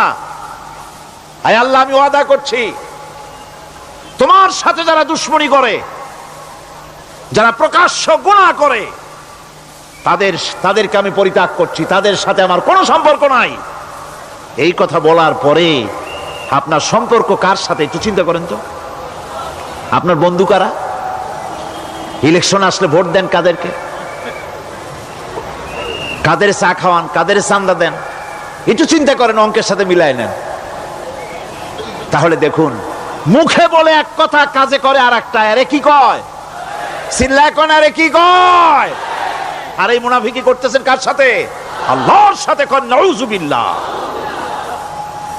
নামাজে কি পড়েন সেটা যদি জানতেন, অবশ্যই আল্লাহ রাব্বুল আলামিনের কথা কার্যকরী হয়ে যেত। ইন্নাস সালাতা তানহা আনিল ফাহশাই ওয়াল মুনকার। নামাজ মানুষকে পাপের কাজ, অশ্লীলতা থেকে ফিরাতে পারে। আল্লাহ ইন্না বসায়ছেন, নিশ্চয়ই, বেশক, অবশ্যই নামাজ পাপ থেকে ফিরাবে। কিন্তু কেমনে ফিরাবে নামাজ তো বুঝি না।